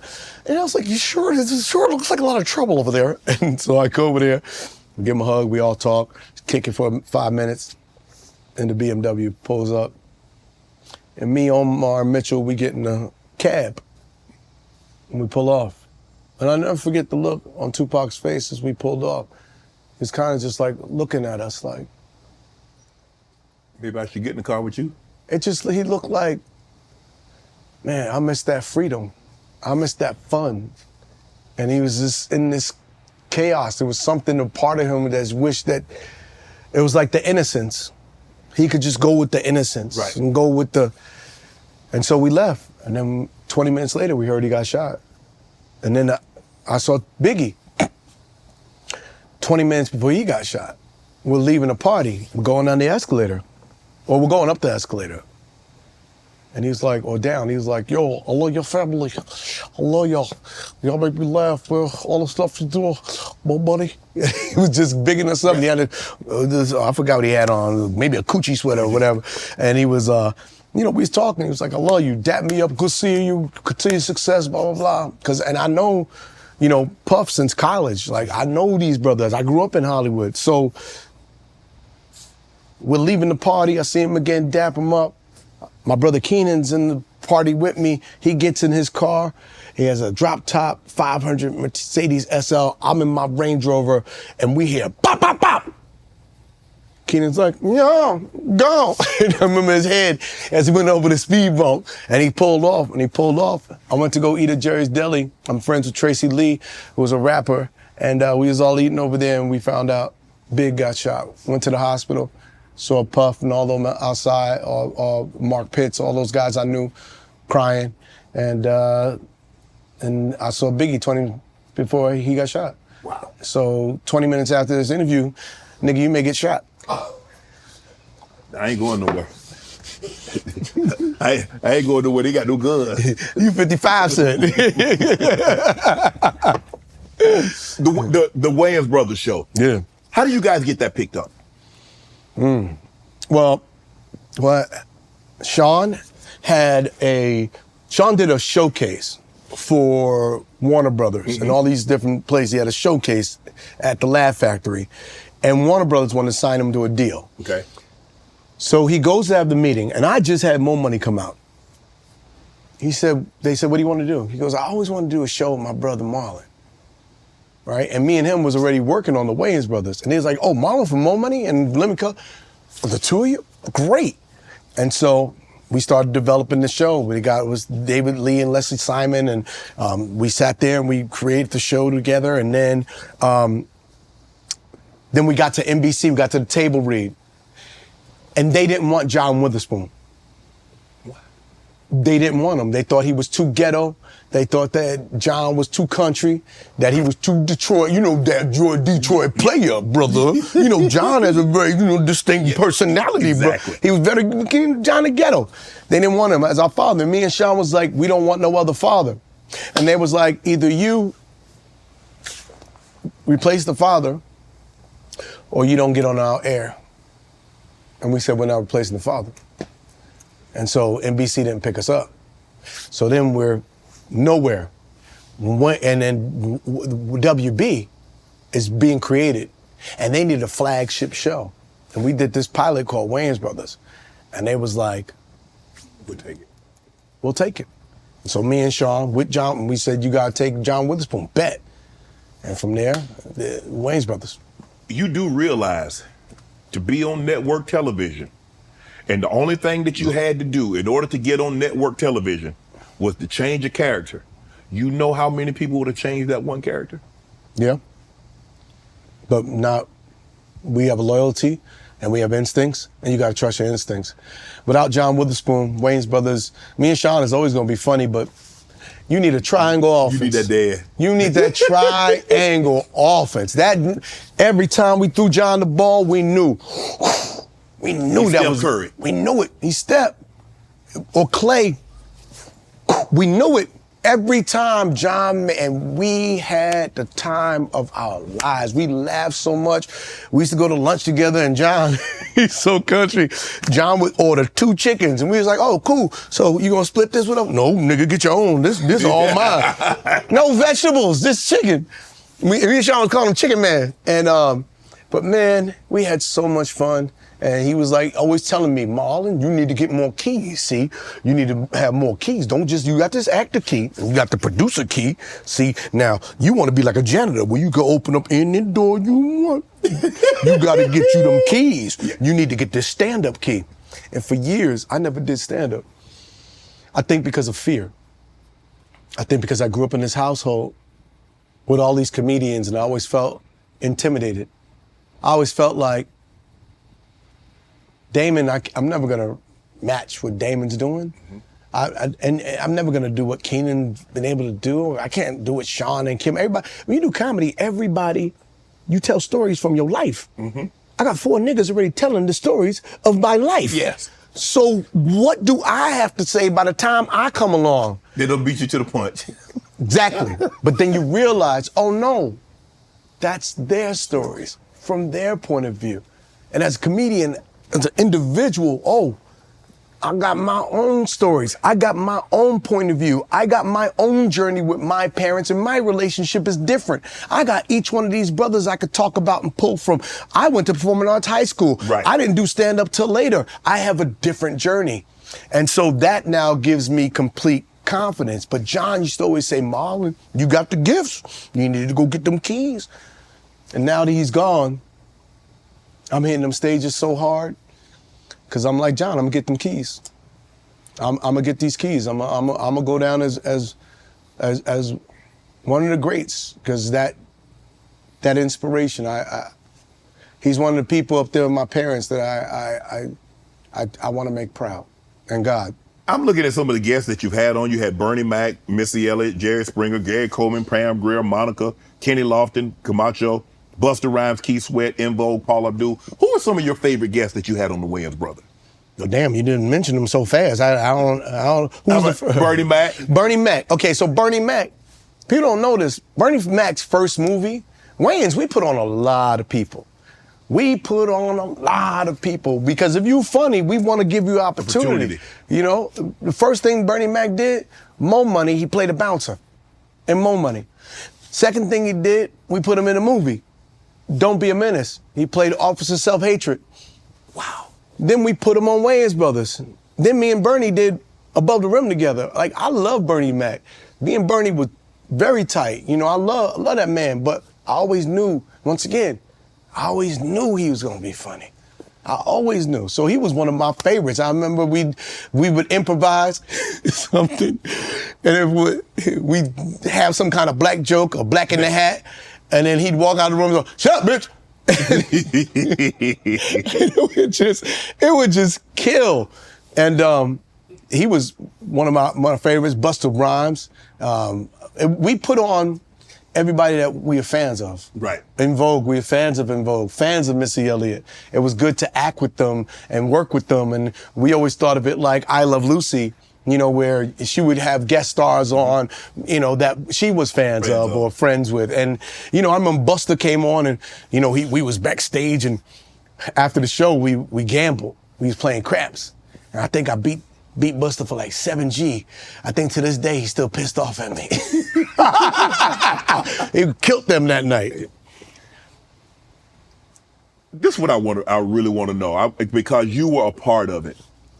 Do you think we'll ever see an era of black sitcoms like we saw in the 90s? You had The Fresh Prince, you had Your Show, you had Martin, you had Jamie Foxx, you had Living Single, you had the Cosby, you had so many. Will we ever see that again? I believe we can surpass that. I'm hopeful. You talking to a dreamer.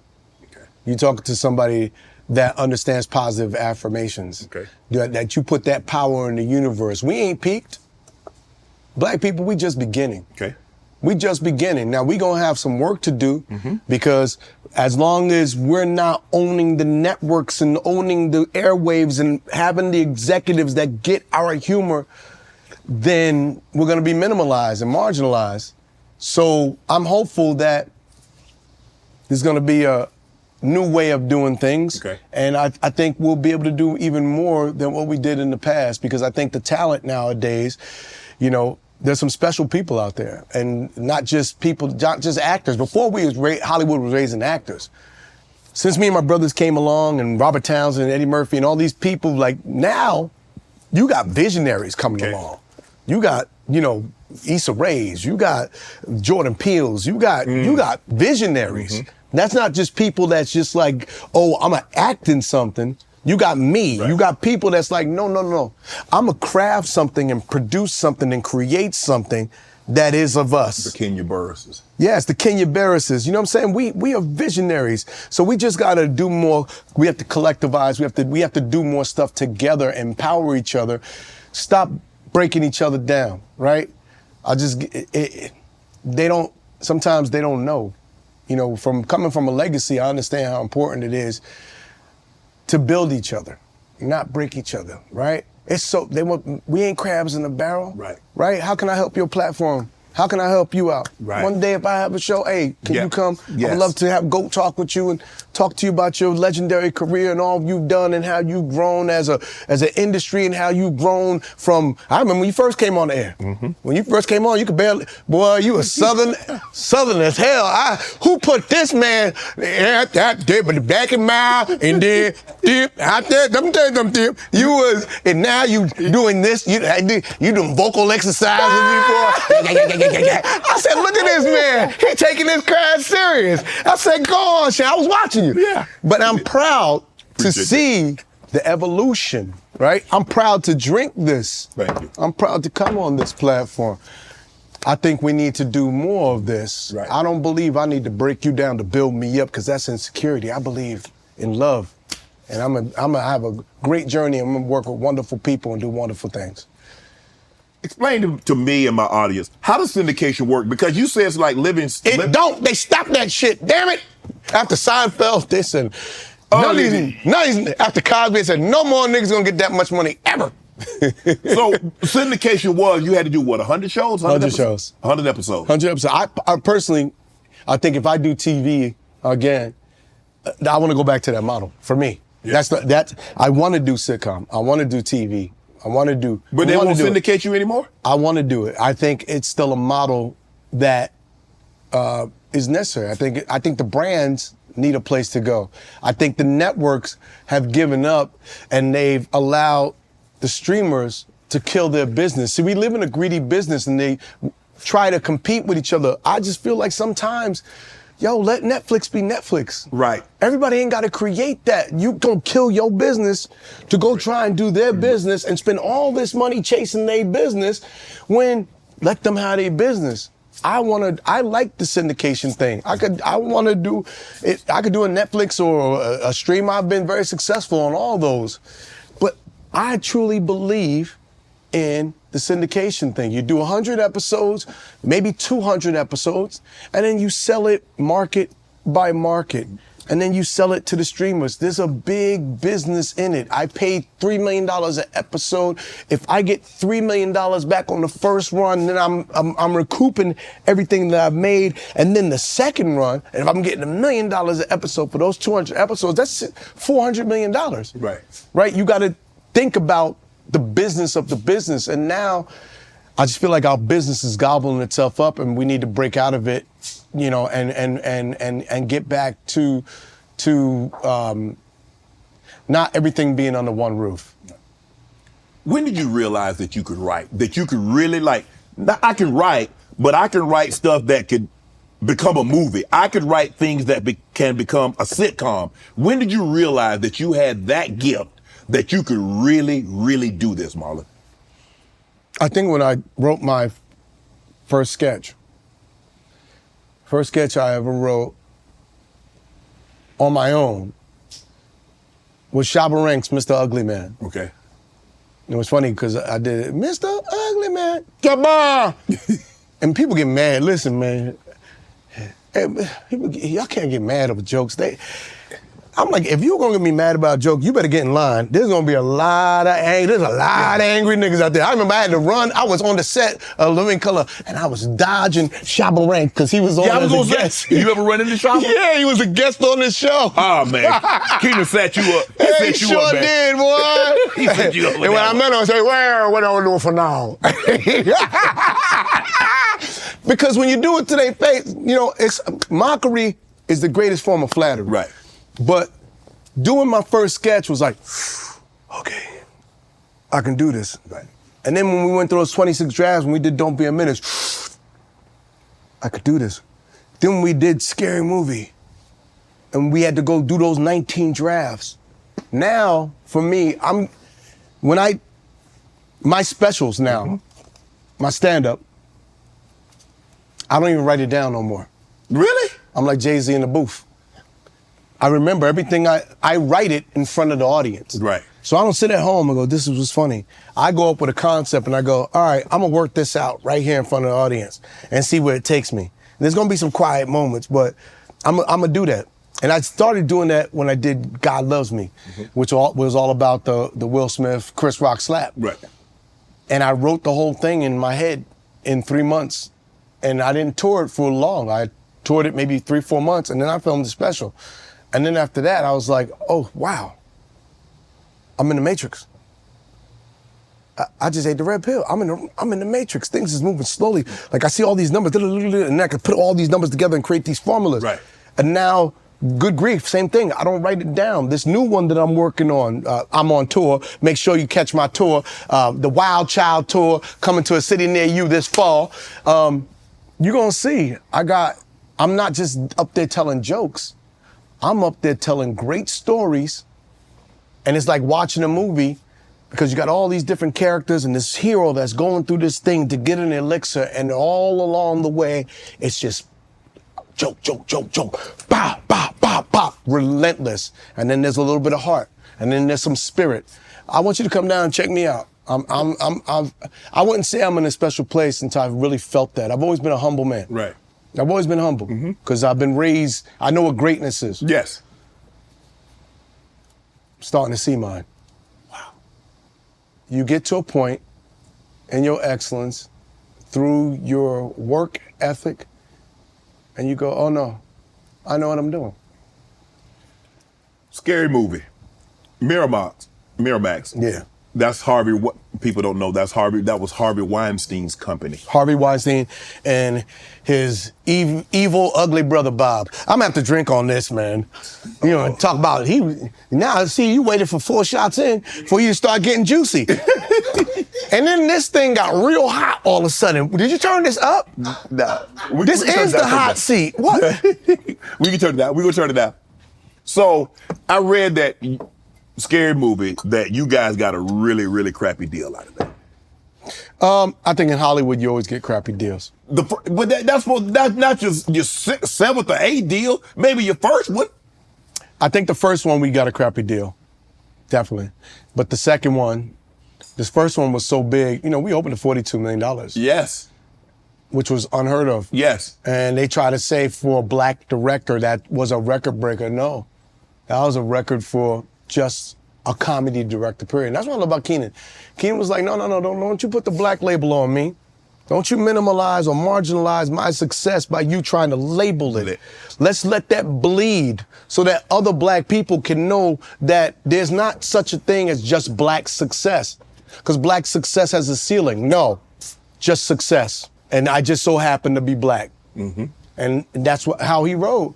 And, you know, it was huge.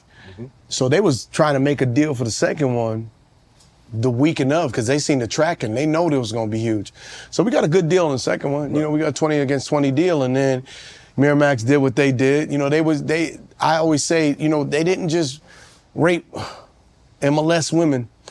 They raped niggas too. Molested us in them deals. They were terrible people.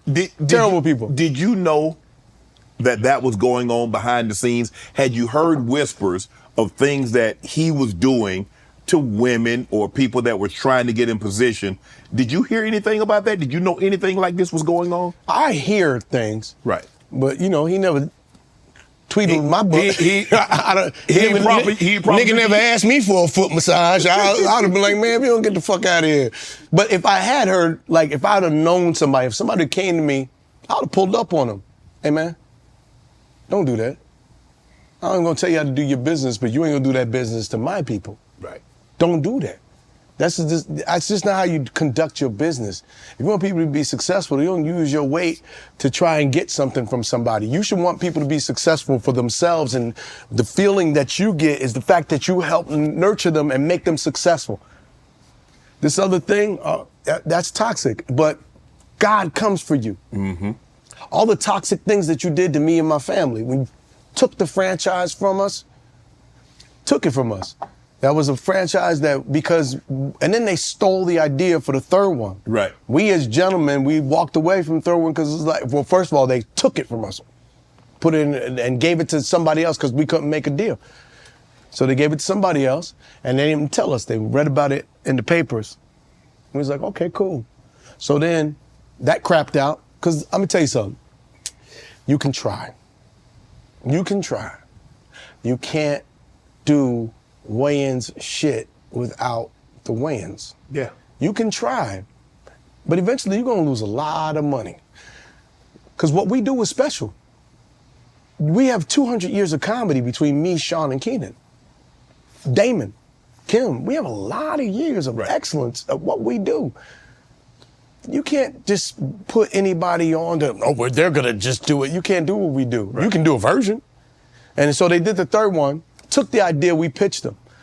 Because we came to the table, we said, all right, if you want to do this, we're gonna get a $30 million deal. Because you made this much money on the first one, you made that much money on the second one, we're gonna get 30 against 30. All right? Okay, bet.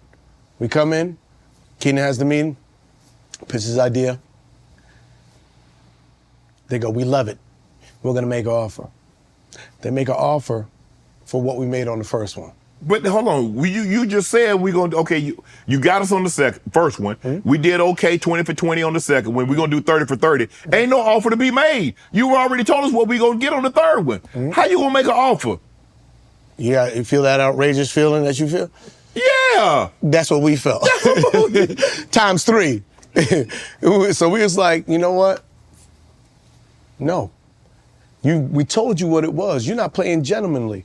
So we went and pitched that movie, and we pitched White Chicks it was that movie and another movie. I think it was White Chicks. Yeah. To 5 other places. Everybody bid. So then they come and go, okay, we're gonna come over the top, and we're gonna pay you, I think it was like a 20 against 20 deal, whatever. And but you got that on the second 22 against 22. And we was like, no, here's what we're gonna do. We're gonna go do this movie with Joe Roth and Revolution. And they took the idea, and I was like, oh, fuck you. So they took the idea, they hired the Zucker brothers, and they brought them on to do Scary Movie 3 based on the idea that we told them. Now, you got that one off. Part 4 didn't do as well. Because now, you ain't got the Marlon, you ain't got the Wayans idea. Yeah, the first one, you could fool the audience. They see Anna, they see Regina, they're like, oh, okay. And then they get to like, hey, whoa, this, though, I like Regina, and I love Kevin, I love Anthony, but this don't taste like Wayans. Then you do the 4th one, diminishing returns. Then you do the 5th one, and the 5th one, I was doing Haunted House at the time. I showed Haunted House to them because I was looking for distribution. They were trying to buy it and shelve it, but they tried to take the ideas that I had in Haunted House and apply it to Scary Movie 5. But you don't know the formula. So they offered, we said no. I took it to, what was the name, Open Road, and we got, what was named another company to give us the marketing budget, Endgame, and I made that movie for $1.5 million. It opened to $19 million, which is huge. Yeah. Went on to make $70 million worldwide. Scary Movie 5 or 6, whatever it was, it died.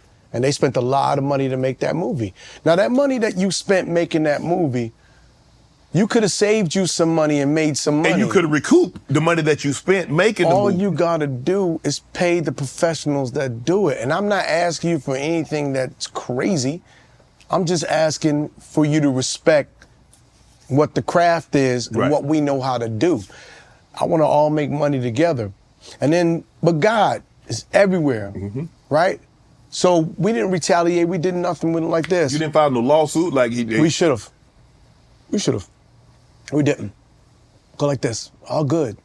We go on, made our money, White Chicks, made another classic. This Little Man made another classic. We do our thing. Right.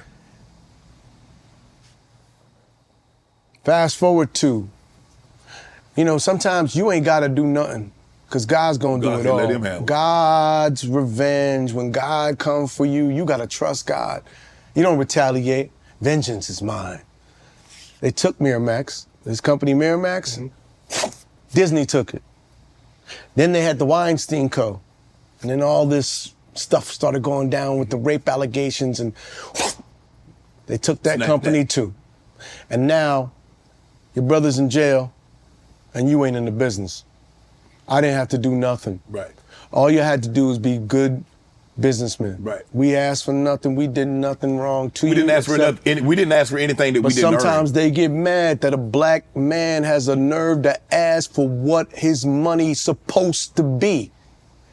Don't you tell me what I'm supposed to make. This is what my value is. And if you want that, then you're gonna have to pay me what I'm worth.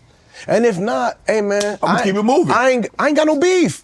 If we just didn't make a deal, it's all love. Right. I'm gonna take these great ideas and go somewhere else. Right. But don't be mad that you had to pay me for what I feel my worth is. Mm-hmm.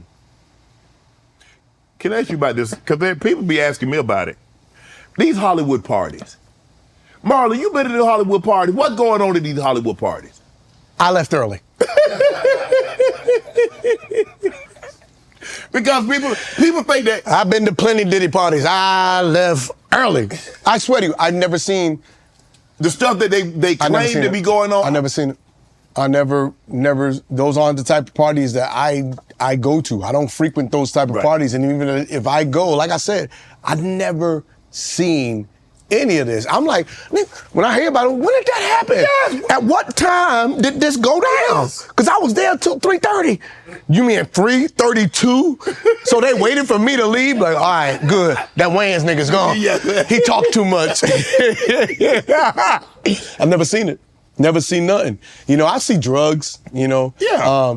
I don't be seeing like, I'm not a man that's about the gangbangs and the this and that. Yeah.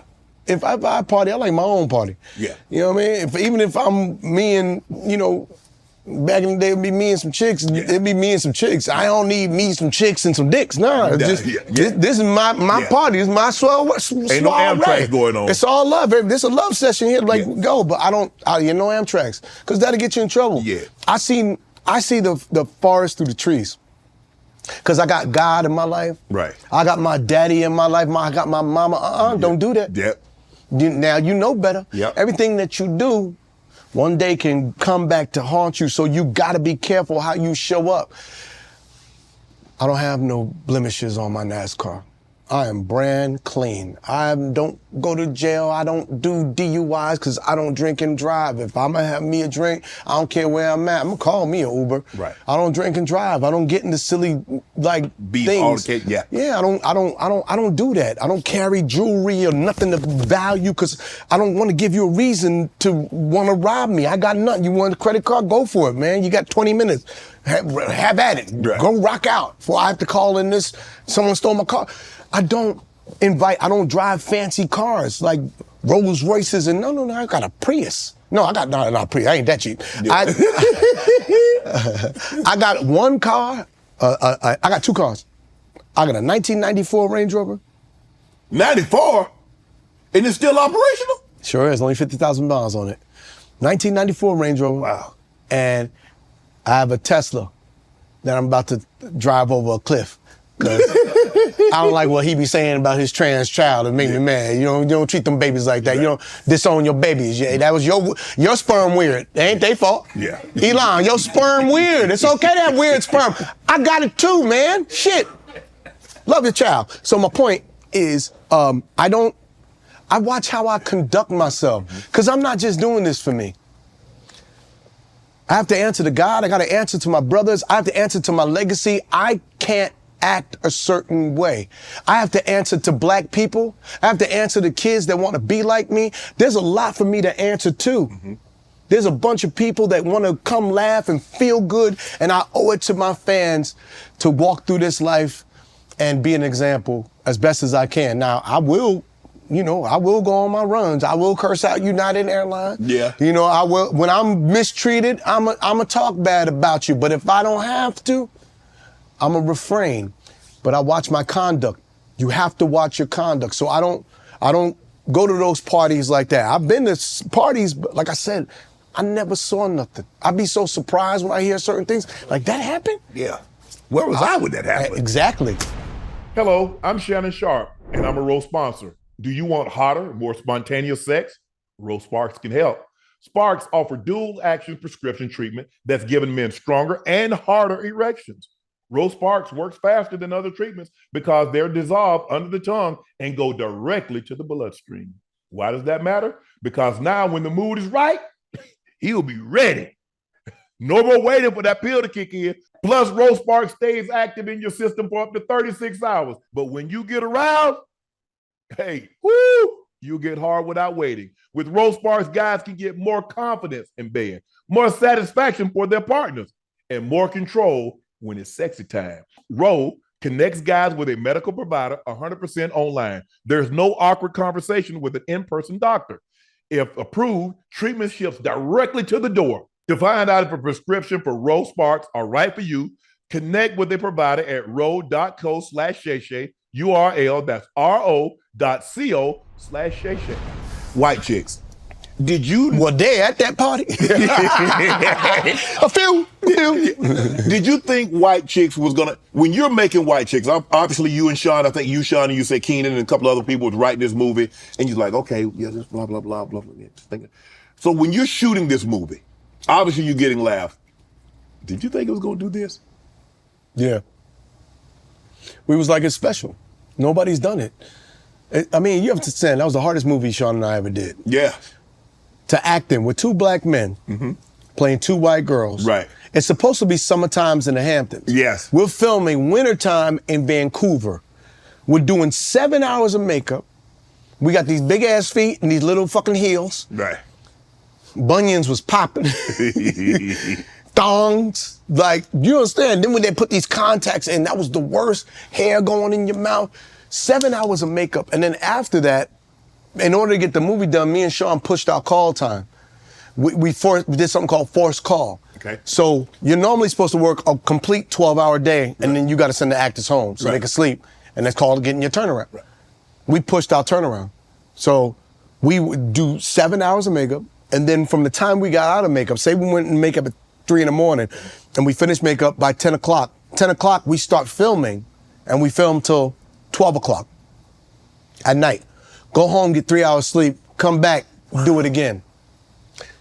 This movie was so hard, but we knew we had something special. We knew the set pieces. We know this, that Wayans shit. We know, man, 200 years of comedy. This is gonna be, and I thought when once again, my brother Sean's underrated. He came up with the idea for White Chicks. This man called me up 2 o'clock in the morning. I think this nigga was high off green tea. He said, Marlon, we should play two white girls. I said, Sean, you need to live with green tea. I'm taking my black ass to sleep. Next day he comes to the house. He's like, no, we got to do it. And I think it was Rick bought over FHM magazine, or Sean bought over FHM magazine. And on the cover was Nikki and Paris Hilton. And he was like, these are the girls that we got to play. And he said, I was watching this movie, Something Like It Hot. Boom. So we watched Something Like It Hot.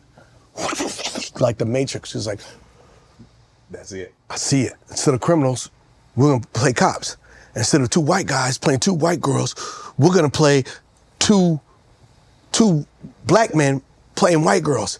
Instead of the little guy in the movie that's chasing around Jack Lemon's character, we're going to make him one of them big-ass football niggas that love white girls, who in their whole terminology, man, it's snowing in here. Who says it snows in April, man? You know, look at that big white one over there. That's the abominable snowman. There was a character me and my brother used to do all the time. So that's who we hired Terry Crews as. Right.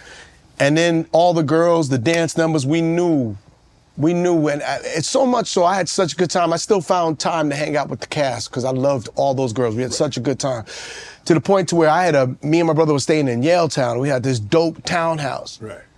We moved. We shut that townhouse down and we moved to the crappy ass Sutton Hotel just so we could be around the cast, so we could party with them more. Wow. And we knew that was gonna be a special movie.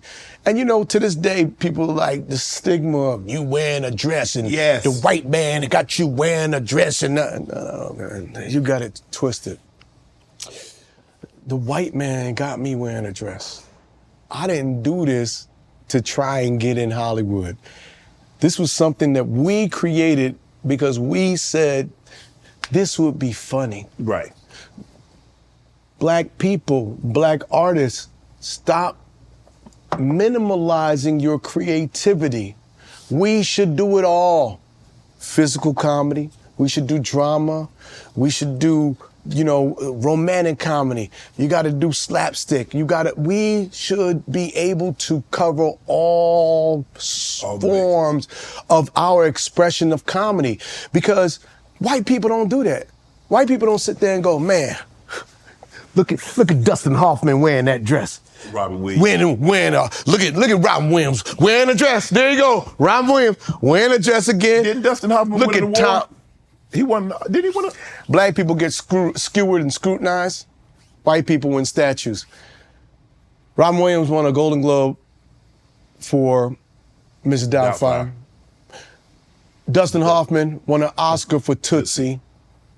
And do you see any white people screaming that about them? Black people, we have been so hurt and so damaged through slavery and all that we've been through that we think we have to uphold ourselves a certain way. The best way we can uphold ourselves is to support each other. Don't be crabs in a barrel trying to break each other down. They do that. It's been in our psyche for years. When does it stop? When does it stop? This is what we do. We gonna use our airwaves to break each other down and to build each other up? Nah, man. No, that's not why we wear dresses. There ain't a gay bone in my body. Gayest thing about me is my daughter. You know what I'm saying? But and honestly, and not to say that I'm not a homophobe either. I got gay friends. I'm comfortable enough as a man that I can wear a dress and still feel like a man. Right. I'm doing comedy. So I'm gonna continue to do comedy, and when you do it right, you know when you do it right. You know why black people ain't mad at Robert Downey Jr. for doing the character in Tropic Thunder? Because he was funny. It was funny. He didn't downplay black people. He just did the black guy. He felt like he was in character. Right. And it was funny, and it came from a good place. Right. So black people ain't mad at that. It wasn't like he was making fun and mockery of us. Right. When we did White Chicks, right? Mockery is the greatest form of flattery. You want to tell a good joke? The person that you're making fun of, they should laugh the loudest. You know who loved the White Chicks the most? White chicks. Black people loved it too, but that was why the movie's a classic movie. And it's sad, that we haven't done a sequel. But see, there's a difference between when we do sequels and when they do sequels. And I'm not that guy to be like, white man, this and the, I don't complain. I just do my work, man. Right? I'm too busy creating and being a force to sit there and lick my wounds and look at doors and beg them to throw out a bone. Would you be willing to do a sequel? Yeah, but This is to go over when now. Tom Cruise do a sequel to a hit movie, they go, here's $50 million with 50% of the back end. Niggas do a sequel to a movie like, can you do the same movie for half the budget and you make a quarter of what you made the first time? What kind of math is this? If we're doing a sequel, wasn't it successful? I gotta make a bigger, better movie, and I'm not gonna cheat the audience. I'd rather not do it and let the classic just be a classic. Let it marinate. Right, and in the meantime, I'll create something new and create a new classic, and we'll form a different business based on that. But if you want to bring somebody back to a classic thing and a classic franchise, and you got to make it bigger and better, then I can't creatively marginalize myself by the financials not adding up. There's a situation, and White Chicks, I had Monique on, and Monique said you guys stole one of her jokes. What is this thing about joke stealing? I love Monique. I love my sister. When she goes out for her money and things like that, I get your money, sis. Right. If you feel that your value is that, Get it. I hope you get every last single dollar, and I hope they put another $1 million on top of it. Right. Magical performance in Precious. Monique's super talented, man. And but when it comes to like stealing her joke, no, I don't need to steal joke, that's an old joke. That's like a knock-knock joke. You know what I mean? It's like, that's not a specific joke. Right. That joke been around for years. I never even saw it. It was just something we was like on set and was like, oh, you know what'd be funny? If we did the baby powder. Right. But I would never steal. I wouldn't steal anybody's joke. I think it's a crime to steal jokes. I don't steal them. That diminishes my returns as a writer. I'd rather punch your joke and gift you that. I go watch comedians sometime. Right. If I'm watching your set and you're about to go, I go, hey, you should try this right here. Blah, blah. All right, good. You stole my joke. That's why, for me now, if it ain't personal, I ain't doing it. Right. I do sets that's about my pain. And I go, what's funny about my pain? Because it's part therapy and it's part, that's where the best humor comes from. And so you can't steal my pain. You can't steal my life. I have a personal journey. If you hear somebody go, man, I'm the youngest of 10 kids, nigga, is you? So, no, I would never steal a joke. I love Monique. Respects to Monique. I love you, sis, but no, that's not how it went down. You mentioned earlier your daughter. Yeah. Hold on, let me get a drink. But this is a drink of celebration, homeboy. Yeah. How about that? My child. Your child. I saw on social media where you was like, and people, I think. I need you to get drunk with me here. I want you to start slurring. I want the old Shannon Sharpe back before you became articulate. That your daughter. I like how you put it right back in the place where it's branding. Yeah. Get your mark on. When your child was growing up, did you notice anything that wasn't normal or that was specific to that child's gender? Did you notice anything? No. Well, they were always different. I noticed that they always had, like, there was always a girl there was this kid when she was coming up, Geraldine, and she would just be like, she did it again. What'd she do? I said hi, and she didn't say hi. Right. And she had this thing with this Geraldine girl, and it wasn't till later, that she explained to me that she had a crush on Geraldine. Mm-hmm. And that's why she would say, I was saying hi to her. I was just trying to express that I liked her. Mm-hmm. And this was when my child became an adult. And I was like, oh, so all these people that you had these beeps and these gripes with was girls that you actually had liked crushes on. So my mind was always a little different. She always, you look at little pictures of her when she's little, we go Google, and she's like, the nigga always had a secret, like. And so there were signs. I think her mother saw it more than I did. And so I think that's why the transition was harder on me, because I was the last to know. But as hard as it was, I think that it's not important. It's important what you went through, the 5 steps of grief. Mm-hmm. But I think it's important that you get to acceptance. And I'm proud to say it took me a week. A week? A week. And it felt like forever. It felt like 5 years. One very hard week. And this was happening at a time when my mother was dying. My mother died.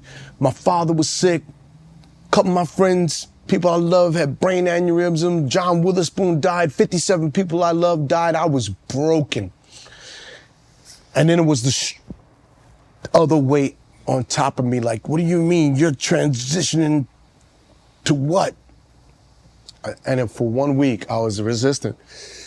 And I'm proud to say, I'm not proud of the things that I went through, but I'm proud that I got there in a week. And I'm sad to say some parents and some family members and some people, it'll take them a lifetime. Yeah. And they'll never get to that magical place that I'm at, which is just acceptance. Still my child, man. Right. That's my baby. Because I think sometimes, Marlon, the hardest thing as a parent, you have an expectation of what you think your child should or shouldn't be. Yeah, but see, what's beautiful is God will break you. We all got to answer to God. Mm-hmm. And so this wasn't for them. This was for me. You are not me, young man. I am God. You are not me. I designed this the way I want to. The only thing you can do is get this lesson, unconditional love. Now apply that to your life. Feel your freedom, feel your lightness. That's for you. And I feel great, golden. God is, I say God all the time, Right. because I know He's real. You just welcomed the child, Yeah. 50 plus, single. Hey nigga, I read that you said, hold on. I made my own grandbaby. Leave me alone. You think this little trans child's gonna give me a baby? I don't know what's going on with their organs, what's popping. Gonna birth me a baby out of her dick? I don't know what. Correct me if I'm wrong. Yeah. I think I read it, that you said you're not gonna get married now because you compare all women to your mom, and that's an unfair comparison. Maybe I'm paraphrasing. No, I said that I didn't get married while my mother was alive because I always wanted my mother to be my number one girl. Okay. I knew my mama would cause havoc. I'm a mama's baby. Okay. And so I don't want my wife beefing with my mother like that. No, that I know my son. I don't want that. And so I know my mother was on borrowed time. So let me love my mama. That's just one reason. Other reason was, nigga, I'm in Hollywood. I got all this money, all this dick. I can't be faithful. Why me lying? You out your mind, Mom. Why am I gonna lie to a woman with all this dick? That's crazy. No, I wasn't ready to be faithful. I had to get some gray hair in my dick. The skunk had to happen. I didn't want to show it to everybody. You know what I mean? I had to grow up, man. I never wanted to get divorced. Right. And so I needed to become a man.